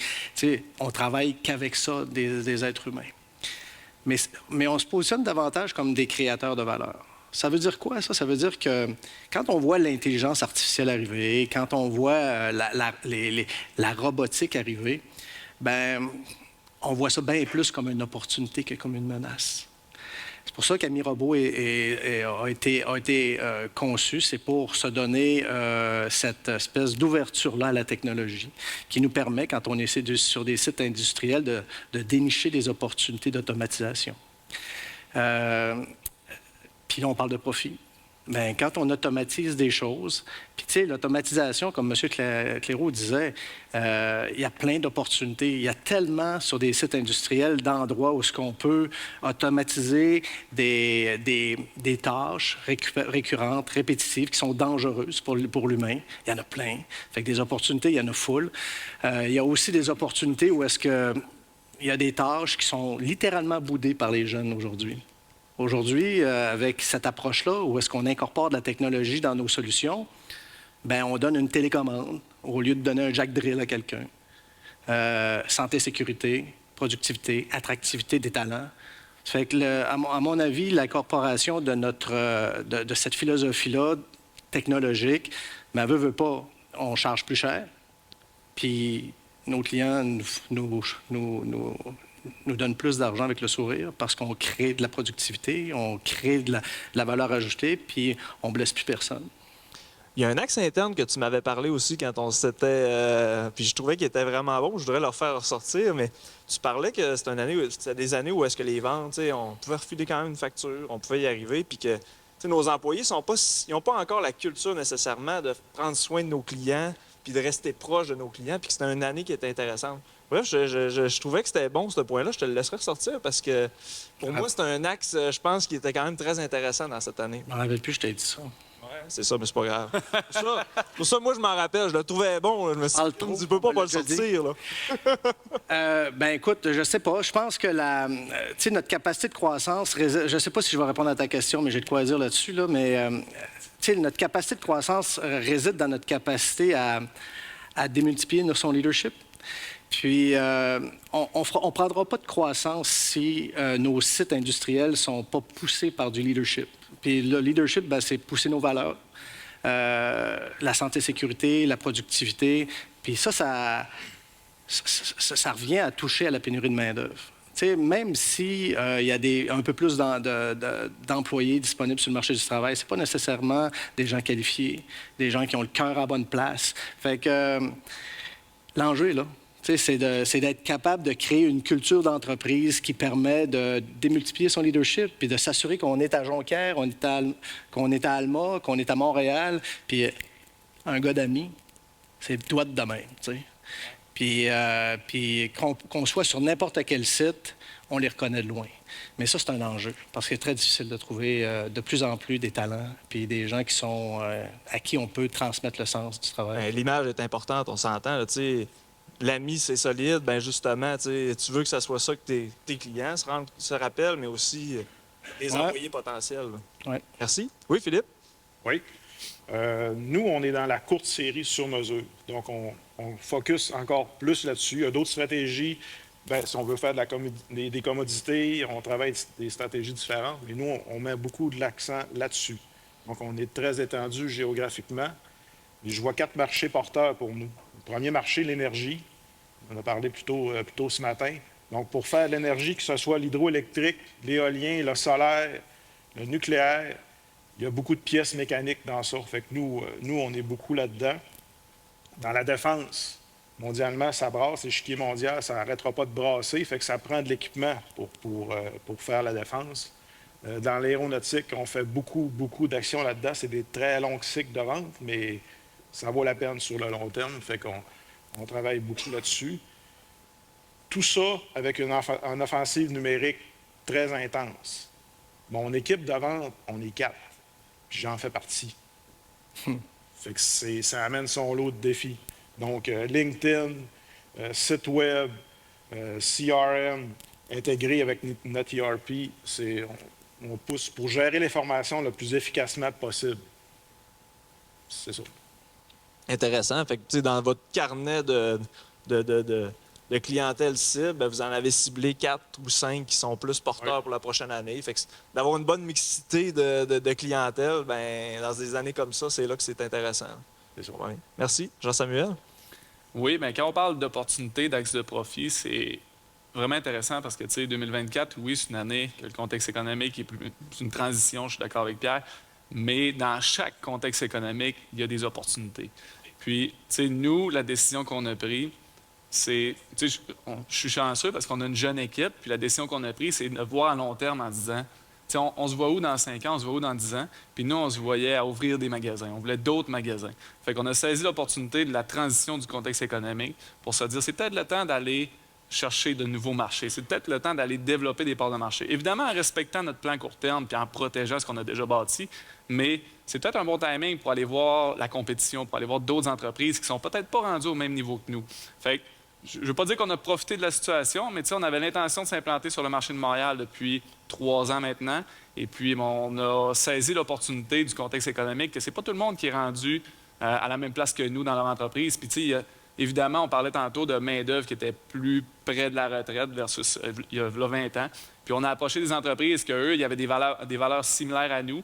Et puis, ils ne sont pas nécessairement rendus au même endroit, ils ne sont pas au stade d'ouvrir des magasins, ils sont peut-être plus au stade de consolider ce qu'ils ont déjà bâti. Fait que c'est cette stratégie-là, c'est cette opportunité-là qu'on a saisie dans ce contexte économique qui est plus en transition, qui est plus difficile pour certains, mais évidemment, en gardant une vision long terme, d'ouvrir des magasins, c'est peut-être un bon timing pour, au lieu d'en ouvrir un à Montréal, bien, on pourrait approcher une entreprise qui en a 3. Fait que c'est ce qu'on a fait. Puis, tu sais, je comprends, on en parlait ce matin, tu sais, c'est quelque chose qui était quand même planifié. Vous avez l'équipe pour faire une acquisition de ce type-là. Tu sais, c'est des choses, des éléments clés que peut-être qu'on pourrait... les 3, vous me parliez d'acquisition un matin parce qu'on sait que les 3, vous en avez déjà fait. C'est quand même un axe qui est peut-être intéressant à explorer pour la prochaine année. Qu'est-ce que vous en dites? Il y a des stratégies d'acquisition, mais il y a aussi des stratégies qui sont, je vous dirais, un petit peu plus nuancées. Nous... pour affronter la croissance, parce qu'on est réellement en croissance. Vous avez vu tous les projets industriels qui s'en viennent. Et nous, on est vraiment potentiellement susceptibles de travailler là. À défaut d'avoir de la main-d'œuvre en quantité et en qualité, puis à défaut de commencer à acheter d'autres entreprises, ne serait-ce que pour avoir de la nouvelle main-d'œuvre, ce qu'on fait, c'est qu'on fait des partenariats d'affaires. Une des postures d'affaires qu'on se doit d'avoir au Québec, puis on l'a réellement, particulièrement au Saguenay, c'est on voit pas dans les yeux de nos compétiteurs, justement des compétiteurs, mais des partenaires potentiels. Puis ça, c'est super important parce que ça nous permet en un clin d'œil, en une entente, d'attaquer un projet qui a une durée de vie limitée, de faire une alliance, puis de profiter ponctuellement de la main-d'œuvre de notre compétiteur. Puis ça, cette posture d'affaires-là, bien, ça démultiplie notre capacité à exécuter pour un temps sans pour autant se doter de grandes structures coûteuses pour des projets qui ont une durée limitée dans le temps. Bien oui, moi, je vois des ressources partagées. On commence à voir apparaître ça. Je viens d'en faire une ressource partagée avec un sous-traitant. Donc, exactement. Il peut y avoir des opportunités de ce côté-là. Permets-moi de faire une autre intervention super importante. Je vous disais que j'arrive du Sénégal. On n'était pas seuls, on était 5 entreprises de la région. Wow. Une gang de chums. Et on s'est dit, hey, et si on partait ensemble, on faisait une synergie, on partageait nos ressources. Ouais. Et puis, on a, entre autres, pour la nommer, Produits forestiers résolus faisait partie de notre délégation d'amis. Puis, délégation d'amis, drôle de jeu de mots. Mais... tu les appropries pas. Non, mais écoute, cling. Tu travailles chez vous, c'est ça? Non, mais Résolu est allé chercher 34 mécaniciens soudeurs. On est allé en chercher 18. Peut-être qu'ils ne veulent pas que je les nomme, mais Axio, CQR, toutes des belles organisations de la région qui se sont données comme objectif d'être autonomes dans leur recrutement international. Oui, on fait encore affaire avec des firmes d'avocats pour valider nos dossiers, mais Christophe, que c'est le fun de travailler ensemble, tu sais. Et puis, j'imagine que quand on fait des acquisitions comme ça, après ça, dans le marché, ça donne des signaux. J'imagine que quand on a de l'air d'un acquéreur, après ça, il y a d'autres opportunités qui se présentent à nous. Oui, effectivement. Ben, tu sais, Martin m'a challengé un peu ce matin sur qu'est-ce qu'on a fait de l'acquisition. Puis, je trouvais ça intéressant parce qu'il disait, tu sais, ça peut être positif, ça peut être bénéfique, mais c'est aussi un très grand risque. Ça comporte beaucoup de risques de faire des acquisitions. Puis, tu as raison à 100 %. Fait que, tu sais, c'est là qu'on parlait tantôt de saisir des opportunités, mais de saisir les bonnes opportunités. Tu sais, nous, l'entreprise qu'on a approchée, bien, avait beaucoup de valeurs similaires aux nôtres. Puis c'est là qu'on a dit, OK, bien, tu parlais tantôt de faire des matchs entre certaines entreprises. Bien, c'est là qu'on a vu qu'entre nos 2 entreprises, il y avait un match.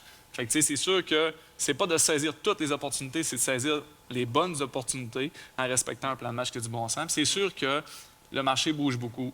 Transition économique, contexte économique défavorable, je me répète, mais le marché bouge beaucoup. Puis, en faisant une acquisition, bien, c'est là qu'on a vu, là, tu sais, Michael, tu me vois venir, c'est là qu'on a vu, bien, il n'y a pas juste une entreprise à vendre. Prenez les devants dans le sens où, depuis qu'on a annoncé l'acquisition, bien, on est approché par 6 autres entreprises qui sont peut-être rendues à un stade d'être ouverts à proposer leur entreprise sur le marché. C'est logique quand on regarde les statistiques de démographie qui jouent contre nous au niveau des employés. C'est la même affaire au niveau des entrepreneurs. Là, il faut du remplacement, puis c'est quand même difficile de trouver une relève. Là. Mais c'est là, vu que la manne est là, puis que les gens appellent, puis c'est là que c'est important de garder son plan stratégique, puis les valeurs de l'entreprise, puis ça fit dessus ou ça fit pas. Puis il faut apprendre à dire non, parce que... Vraiment. 9 fois sur 10, c'est non. Là. Oui. La vérité, là, oui, définitivement. Puis on parle beaucoup de valeurs, on parle de partenaires. C'est des mots que vous utilisez beaucoup. Il faut avoir cette ouverture-là aussi. Oui. Je veux dire, d'être considéré comme un partenaire, c'est important. D'agir comme un partenaire, c'est important. Comment vous voyez ça? C'est ce point-là, moi, je le vois, vous en parlez de façon importante. C'est très soft, mais ça semble très important pour chacun de vous. Bien, écoutez, moi, je vous dirais, là, tu viens chercher exactement ce qui m'anime comme entrepreneur. Tu sais, j'enlève rien à la mécanique financière, puis j'enlève rien aux gens de la BDC d'Investissement Québec. Vous êtes tellement importants dans le scénario. Mais une des choses qui nous appartient, l'entrepreneur, c'est d'auditer l'adéquation de culturelle. Puis ça, là, on le fait pas assez. On ne met pas assez de temps. Quand on veut faire une acquisition, quand on veut faire un partenariat, l'élément clé d'un succès d'un partenariat, c'est qu'il faut être des chums. Il faut être des chums, il faut se faire confiance, il faut avoir le discours, puis avoir l'ouverture de partager nos éléments de culture. Puis il faut avoir, comme vous dites, les boys, le courage de dire non. Ouais. Plus grave que ça, on va rester chums, mais on ne fait pas de business ensemble. Tu sais. Puis c'est la même affaire avec les... Puis peut-être que tantôt, tu vas arriver avec une question qui va m'amener là, mais c'est la même affaire avec les employés. Tu sais, on veut faire de la croissance, puis là, il y a des immigrants qui arrivent. Il y a de la diversité qui s'en vient. On est-tu équipés pour passer nos messages culturels? Ça, il faut faire attention, parce qu'emmener du monde sur nos chantiers, sur nos sites industriels, puis qui ont un écart culturel avec nous, puis on s'en fout, ben regardez bien ce qui va arriver. T'sais. Vous allez vous ramasser dans le champ. Donc, notre capacité à communiquer nos éléments de culture, c'est un enjeu fondamental. Puis croyez-moi, je me suis pété à la gueule une couple de fois. Bien, autant on parle de technologie, puis être capable d'intégrer de la technologie dans les entreprises, que c'est important, on en parle, mais quelqu'un qui n'est pas prêt à accueillir de la diversité dans son entreprise aujourd'hui, c'est le même mur là, qui s'en vient. Là, on s'entend, c'est là que ça s'en va. Il est dans le trouble. Puis, tu sais, t'as beau, toi, comme président, à être très... avoir une posture d'ouverture, puis t'es convaincu que t'es capable de gérer la diversité. Si ton équipe de direction n'est pas à ta place, là, t'es fort bord, tu sais. C'est vraiment, je vous dirais, une tâche collective, tu sais, de leadership. Puis, je suis pas sûr si on est tous rendus là. Non, clairement. Pas sûr qu'on est... Clairement, c'est un enjeu. C'est vraiment intéressant. Puis, tu sais, tantôt, la première chose que j'ai dit, c'est j'ai rien accompli seul. Tu sais, on a des équipes. Puis, de notre côté, on vient d'une entreprise, d'un groupe d'entreprises avec des valeurs familiales. On est une famille qui a bâti des entreprises. Puis, c'est le même principe. Autant avec les partenaires, bien, c'est des relations. Autant avec les équipes, bien, c'est des relations. C'est qu'est-ce qu'on est capable de faire en équipe, qu'est-ce qu'on est capable d'apprendre de nos partenaires. Puis, ça aide à avoir une vision long terme et à avoir un développement stratégique. Oui. Savoir bien s'entourer, c'est toujours important. Dans nos employés, dans nos partenaires fournisseurs, dans nos créanciers, c'est foutument important maintenant d'avoir même un portefeuille de créanciers, pas seulement un. Ça, c'est... Je pense que quand... Ça, on dit jamais ça, nous autres. Moi, je me permets de vous le dire. Moi, j'ai le droit. Mais c'est intéressant. Puis, tu sais, une chose que vous m'avez toutes parlé, puis je trouve que ça revient à ça encore. On parlait de robustesse aussi beaucoup dans une année comme ça. Puis, tu sais, les valeurs fondamentales, tu sais, entre un ami puis une connaissance, ben tu peux faire plus de dommages sans que ça soit cassé. Ce que je veux dire, c'est que la robustesse aussi, c'est de s'acheter des relations long terme qui vont être durables. Fait que vous parlez de dire non, puis je pense que ça va être intéressant. On va aller vers les questions qui je pense, commencent à rentrer. Là. Quelles sont les stratégies innovantes que vous utilisez ou que vous aimeriez utiliser pour aider la rétention de la main-d'œuvre? Moi, j'en ai deux en tête. On a une plateforme Moodle. Les universités, ça existe, ça, je pense, ça. Donc, la pandémie est arrivée, on pensait à le faire, balbutiement. On a eu tout d'un coup, avec l'annonce du lockout, qu'il fallait tout envoyer notre monde ou presque à la maison, puis quelques jours après, on était en entreprise de services essentiels. Mais tout ça pour dire, j'ai eu 40 de ma main-d'œuvre qui était chez eux. Fait que tant qu'à rien faire, on va les occuper. Fait qu'on a déployé la plateforme Moodle, puis depuis ce temps-là, ça a explosé. Nos formations sont toutes dans notre serveur Moodle à nous. Première mesure. Deuxième mesure qu'on a faite, on est une région avec une historique syndicale importante, là, on va se le dire, mais il y a beaucoup de belles idées qui ressortent pareil. Les gens veulent que ça avance, puis ils constatent que leurs collègues, s'ils n'en ont plus de collègues, ça va mal aller. Fait que ce qu'on a fait, c'est qu'on a, au-delà de expérience égale monter le salaire, fais des heures puis ton salaire va monter, on a fait une politique de gestion des compétences avec des matrices de compétences, comme un jeu, que tu dois pouvoir constater à une certaine fréquence plein d'habiletés. Puis quand quelqu'un réussit à le faire, bien là, tu viens d'avoir 1 an d'expérience d'un coup comme ça. Très bon. Surprenamment, mais je ne suis pas tant surpris parce que j'y croyais, ça a été accepté très smooth, puis ça va, puis c'est un comité, puis ça marche. Parce que les jeunes veulent avancer vite. Bien, tu veux avancer vite, montre-toi que tu peux avancer. Ton salaire qui va te coûter, me coûter plus cher, ça va être un investissement parce que tu vas le valoir. Oui, c'est bon. Intéressant, parce que c'est pas nécessairement les années. Pas tout le monde va à la même vitesse. En 1 année, pour une personne, c'est pas la même pour l'autre. Hein? Non. Ouais, c'est une bonne façon de ramener ça. Ouais, je pense que c'est une belle matrice. Oui. Je peux rajouter, tu sais, nous, de notre côté, ce qu'on a fait, c'est qu'on a augmenté le nombre d'outils de communication. Puis ça, ce que ça a fait, la résultante de ça, c'est très simple, c'est que ça a augmenté l'implication de nos employés. Fait que, nos équipes sont de plus en plus impliquées parce qu'ils sont de plus en plus liés à la communication de la direction. Puis, c'est très simple, on améliore les outils de communication, on améliore les systèmes informatiques, puis ça fait que la résultante de ça, bien, c'est des équipes impliquées, puis des équipes qui se rapprochent de la vision de la direction, puis de la vision de l'entreprise. Puis on en parlait ce matin un petit peu, c'est comment tu fais pour avoir tes gens autant impliqués. Bien, c'est là l'enjeu dans un contexte de pénurie de main-d'œuvre ou dans un contexte de changement économique. Tu sais, ça prend des employés impliqués, puis il faut trouver le moyen de réussir à les impliquer au sein de la vision et au sein de l'entreprise. Juste pour le fun, à main levée, qui envisage recruter à l'international? Normalement, il y en a beaucoup. Il y en a. Tu sais, une des affaires d'après moi, il faut commencer par le départ pour la rétention du personnel. Il faut choisir des gens qui nous ressemblent. Quand tu vas à l'international, puis je vous dis ça parce que une grande partie de notre nouvelle population vient de l'international, comment on fait pour sélectionner des gens qui nous ressemblent? Une des pratiques qu'on a chez nous, c'est j'y vais moi-même aux missions pour un meeting d'à peu près une demi-journée. Le meeting le plus important du processus. C'est là où est-ce qu'on transmet nos éléments de culture qui sont non négociables, sous la forme d'un espèce de contrat de vie. Puis Dieu sait qu'il y en a des chocs culturels, puis ne serait-ce que pour décrire c'est quoi pour nous l'égalité entre les hommes et les femmes. Il y en a d'autres, Dieu sait, c'est un autre Dieu. Oui. la relation qu'on a avec la religion. C'est ça. Fait que c'est pas compliqué. Ce qu'on leur dit, c'est voici mes éléments de culture qui sont incontournables. Puis c'est pas plus grave que ça. Comme quand la création d'alliances entre entreprises, c'est pas plus grave que ça. Mais si tu signes pas, puis tu n'es pas d'accord parce que toi, c'est pas de même, ben tu prends juste pas l'avion, tu sais. Mais ça, on se donne des outils.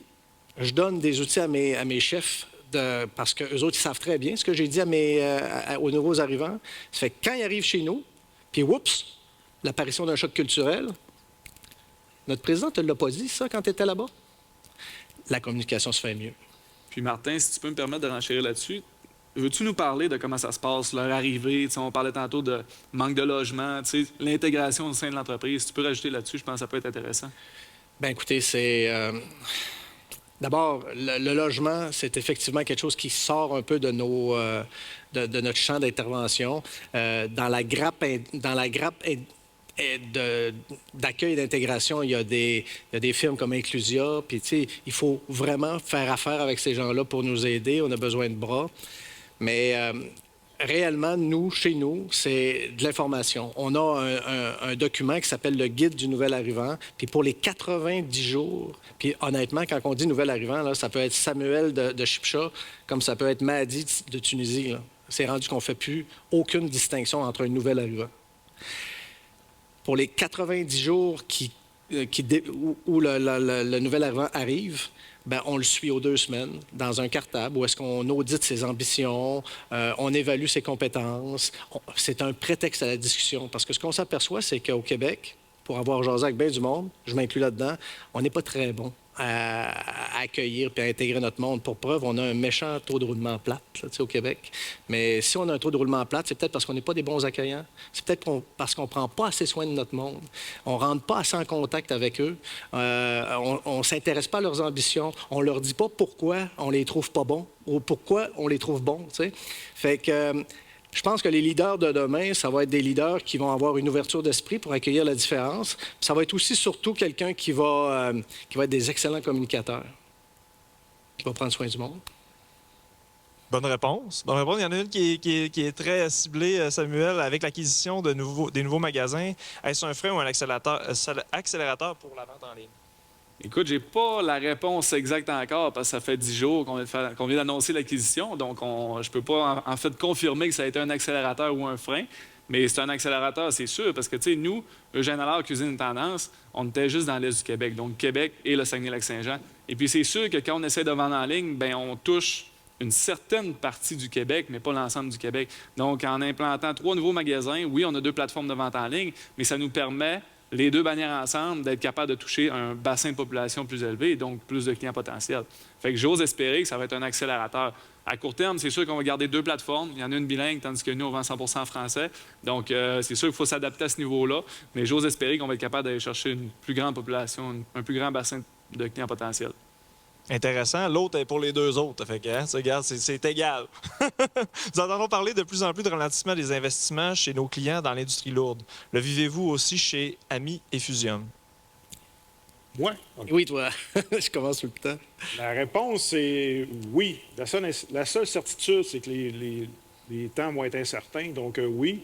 Mais les investissements sont... Les achats, je vais parler en termes d'achats, sont différents. Donc, les gros investissements tardent un peu, tardent, jusqu'au temps que ça se mette à péter, puis que là, ça ne marche pas, puis qu'il y a un petit ralentissement de production, puis que là, ça prend le stock. Fait que ça crée des opportunités pour nous. Étant donné qu'on veut être agile, on est capable de répondre rapidement. Même des fois, ça amène même des opportunités. On peut même charger encore plus cher parce qu'ils ont tardé à prendre leurs décisions. Fait que, dans ce sens-là, de notre côté, c'est comme ça que ça se concrétise. Moi, je n'ai pas une lecture exacte du dynamisme, mais ce que je vois, puis ce que M. Cléroux nous a montré, c'est qu'il y a vraiment un dynamisme. Nous autres, avant, on était à la recherche de ces grands projets-là. J'aurais été dans une meilleure posture pour te le dire. Mais après l'usine Alma, où on a eu 600 employés sur le chantier de construction, à l'époque, je m'étais convaincu qu'il fallait changer notre fusil d'épaule. On s'est transformé d'entrepreneur en construction en entrepreneur en maintenance. Puis on a développé des relations à long terme avec des clients. Fait qu'on est en maintenance. Fait que peu importe les cycles économiques, il faut toujours prendre soin des équipements de production. Ça fait que ça, nous autres, on est un peu à l'abri des cycles économiques, mais on a une équipe de projets majeurs qu'on réserve à nos clients chouchous. On prend soin de notre monde, on prend soin de nos clients, puis tant aussi longtemps qu'on aura cette belle relation-là avec des Rio Tinto, avec des Neobec, avec des produits forestiers résolus, on ne courra plus les chantiers ailleurs. T'sais. Puis j'ai une dernière chose, l'industrie lourde, c'est large. Il peut y avoir de l'industrie lourde en énergie, en transmission de puissance, en mine, en aéronautique. T'sais, il peut y en avoir un qui ralentit, puis l'autre continue. Fait qu'il faut se diversifier. Intéressant. Que faites-vous pour le développement durable dans vos entreprises? Bien, moi, 80 de ma matière première, c'est du recyclé. Partant, mon moulage de sable s'en va dans des cimenteries. Fait que c'est ça. C'est tout. Le reste, il y a plein de belles choses, là, mais c'est mon entreprise, c'est une entreprise circulaire. Intéressant. Je peux rajouter, moi, je dirais tout ce qu'on peut, dans le sens où on n'est pas nécessairement vraiment avancé au niveau développement durable, mais dès qu'on peut avoir l'opportunité de rajouter une facette qui touche au développement durable dans notre entreprise, on le fait. Puis, tu sais, autant que moi, je vends des produits, si je peux vendre un produit écologique ou un produit qui va être plus durable, bien, c'est sûr que je vais le faire. Si je peux vendre un produit qui provient d'ici versus outre-mer, c'est sûr que je vais le faire. C'est sûr que malheureusement, dans certains domaines, dans certains départements, on ne peut pas le faire. Nous, dans notre groupe, on a une autre entreprise qui est Stobia. On fait des contenants d'aluminium à partir de matières recyclées, puis on s'assure de revendre les rebuts. Donc, il y a une certaine économie circulaire, mais c'est sûr que peu importe l'entreprise, moi, je dirais qu'en 2024, c'est important de faire tout ce qu'on peut faire pour toucher le développement durable. Bien, nous autres, il y a 2 ans, on a été nommés au gala de Rio Tinto l'entrepreneur développement durable. À ma très, très grande surprise. J'avais aucune idée. Je disais, ben oui, on met notre papier dans un bac bleu, mais à part ça, on fait quoi? Mais à bien y réfléchir, le développement durable, c'est pas juste du recyclage, c'est pas juste de l'environnement, c'est de s'assurer que notre entreprise, demain, elle va être encore là, puis elle va être encore meilleure, puis elle va contribuer à la société. Tu sais, on se dit souvent, nous autres, chez Ami, on aimerait bien ça, que les gens, quand ils pensent à Ami, eux autres, là, s'ils ne seraient pas là, notre communauté ne serait pas aussi rayonnante. Bien, fait que c'est un peu ça. C'est d'avoir de la bonne gouvernance. La bonne gouvernance, ça veut dire qu'on voit loin. Puis voir loin, bien, c'est voir notre communauté loin, c'est voir nos employés en santé, des bonnes familles. On crée des bons emplois. On a des familles qui sont solides. Bien, c'est ça, je pense, le développement durable. Puis ça nous a été reconnu, puis on est très fiers. Oui, parce que dans le fond, le développement durable, c'est tout ce qu'on vient de dire depuis le début. Oui. C'est ça, ton discours, c'est ça depuis le début. C'est pour ça que tu as gagné. J'ai une grande gueule aussi. Hein, Peut-être une dernière question. Là, nous avons entendu parler de plus... excusez-moi, c'était pas celle-là. En période économique plus ralentie, est-ce que vous voyez des risques d'achat d'entreprise par des géants de l'extérieur de la région? Dans le fond, est-ce qu'on est des cibles potentielles avec ce ralentissement-là? Absolument, c'est sûr. Puis ça dépend des domaines. Mais on parlait ce matin que le Québec, ça reste quand même un milieu quand même fermé. On a la barrière de langue, on a des lois sur la langue française ou peu importe les lois. C'est un milieu, le Québec, qui est complètement différent de tous les autres milieux, mais on sait comment ça fonctionne. Les géants de ce monde vont quand même prendre des parts de marché. Et puis, on l'a vécu dernièrement, mais c'est sûr que des compagnies américaines qui veulent s'implanter au Canada, bien, ils vont réussir à trouver le moyen de s'implanter au Québec. Mais on a la chance d'avoir un milieu qui est un petit peu plus fermé, puis de travailler avec nos entreprises d'ici. Ça, c'est une des chances qu'on a au Québec, mais malheureusement, c'est déjà commencé et ça va s'augmenter, c'est sûr. Bien, moi, j'ai vécu 2 fois personnellement, pas moi, mes entreprises, mais des entreprises de valorisation de plus de 50 millions. Là, les investisseurs étrangers arrivent. Puis ils pourraient avoir 10, 15, 20 millions de plus. Mais l'entrepreneur, dans le fond, il va-tu avoir plus peur de la fin du mois? Non. Fait qu'au final, ils vont vendre au Québec, je crois. Peut-être pas toutes, mais ils vont favoriser quand même au Québec. Parce que les investisseurs étrangers, quand ils arrivent, c'est pas des opérateurs, c'est des financiers. Fait qu'ils sont capables d'allonger encore plus le cash. Ça peut être alléchant. Mais j'ai confiance en l'avenir pareil. Il y a un autre phénomène que j'ai vu, puis c'est une chance qu'on a d'avoir ce phénomène-là ici, c'est considérant les barrières de langue française, le marché, peu importe. Les investisseurs étrangers, souvent, ils arrivent comme investisseurs et non pas comme opérateurs. On a la chance de garder nos gens qui opèrent à partir d'ici, de garder nos emplois ici, même si c'est des investisseurs étrangers. Oui, puis on a un bon climat politique, ça... Oui, puis je crois beaucoup à la nouvelle génération d'entrepreneurs. C'est des gens qui sont plus ouverts sur le monde, leur anglais est impeccable, ils ont le couteau entre les dents. Fait que moi, j'inverserai à patente, là. Puis tu sais, au Saguenay, moi, ça fait 25 ans, 26 ans que je suis en business. Puis j'ai tellement vu la grappe entrepreneuriale s'enrichir. Tu sais, c'est des jeunes qui sont pas mal plus allumés, qui regardent beaucoup plus loin, qui ont des belles ambitions. Puis moi, je pense que c'est le contraire. Il faut se donner le droit d'acheter plutôt que de se faire acheter. Moi, je suis convaincu aussi. Intéressant. J'en avais une dernière pour vous autres qui est pour terminer, parce qu'il ne nous reste pas beaucoup de temps. Mais selon vous, c'est quoi le plus gros sacrifice que vous allez devoir faire dans la prochaine année? Je commence par Jean-Samuel. Parfait. Bien, écoute, c'est sûr qu'on parlait de saisir les bonnes opportunités tantôt. Donc, on se doit de laisser aller certaines opportunités. Fait que, tu sais, les opportunités qu'on aurait peut-être saisies dans un contexte où il y a moins d'opportunités, bien maintenant, c'est le temps de garder notre plan de match à long terme, garder notre vision long terme et de laisser aller certaines opportunités court terme. C'est le temps, malheureusement, bien, tu sais, on le sait, on va être obligé de sacrifier des dépenses. C'est le temps d'être le plus lean possible. Si je me permets, je peux utiliser le mot lean, là, c'est le temps d'être le plus lean possible. C'est le temps de, tu sais, quand je dis lean, c'est les dépenses, donc ça touche aussi les salaires. Donc, malheureusement, c'est le temps de laisser aller certains bons CV qu'on aura engagés dans un autre contexte il y a quelques années. Mais c'est le temps encore, considérant ça, de bâtir une équipe à long terme. Là, parce qu'on voyait ça, hein, tu sais, un CV, même si tu n'avais pas de poste ouvert, un bon CV, tu sautais dessus. Là, tu sais. On le prenait. Ouais. Il y a des époques qu'on le prenait puis on trouvait le département pour faire fitter cette personne-là. Mais aujourd'hui, ben, à l'inverse, c'est le temps de s'assurer d'avoir la bonne équipe. Oui, Philippe? Même chose, apprendre à dire non sur certaines choses, favoriser des projets qui ont moins de feux d'artifice, le bon vieux tracteur qui avance lentement mais sûrement, mais en laissant émerger des projets plus long terme aussi, c'est la prochaine année. Robustesse. Je suis la ligne. Tu sais, être capable, ça va faire 40 ans. Ça fait 40 ans en 2024 qu'on est en business. J'ai déjà été un jeune entrepreneur coquille où est-ce que je disais oui à tout. Là, on apprend à dire non. Puis ce qui nous freine le plus, c'est justement, entre autres, je donne un exemple concret, la santé-sécurité. Quand on se fait proposer un projet, peu importe lequel, la première affaire qu'on audite, c'est notre capacité à avoir un leadership en santé et sécurité. Si on ne l'a pas, si on n'a pas la main-d'œuvre sur laquelle on peut compter pour dire on n'aura pas d'accident, c'est non. Mais ça ne veut pas dire. C'est non-là. Mais regardez bien ça. on back, on se monte une équipe, mais ça prend plus de temps. Bien, merci beaucoup, messieurs. Je pense que c'est. Merci à vous tous d'avoir été présents et je vous retiens 30 secondes pour vous parler des prochains événements. First Phosphate, Monsieur Gérald va être là. First Phosphate le 8 février. C'est l'équipe de gestion de First Phosphate qui est de retour, puis ceux-ci proposent un compte-rendu de leur exploration et de leur plan pour 2024-2025. Alors, ils vont nous dire comment le Saguenay-Lac-Saint-Jean peut devenir un leader nord-américain des batteries LFP. Donc, c'est un événement gratuit en ligne. Rendez-vous Transition verte. Ça, c'est notre bébé de cette année avec tous nos partenaires. On en a plusieurs. Voyez Rio Tinto Énergie, Hydro-Québec, la Fédération des chambres de commerce. C'est un événement régional en collaboration avec le regroupement des chambres de commerce du Saguenay-Lac-Saint-Jean.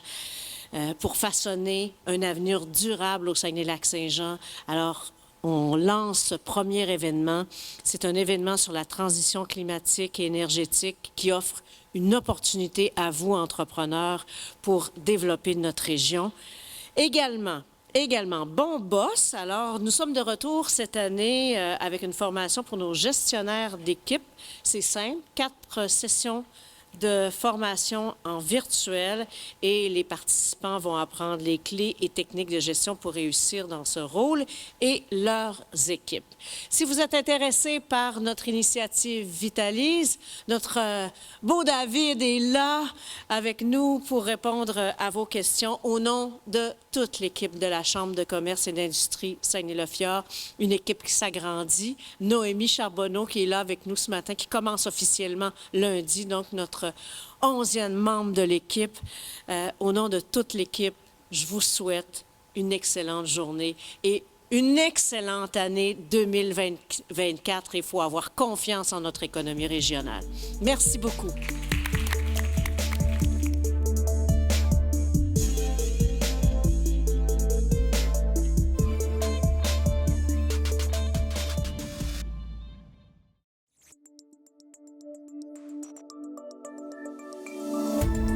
Cette émission d'Accès est appuyée par Cogeco et est rendue possible grâce à la collaboration de la communauté avec Nous TV.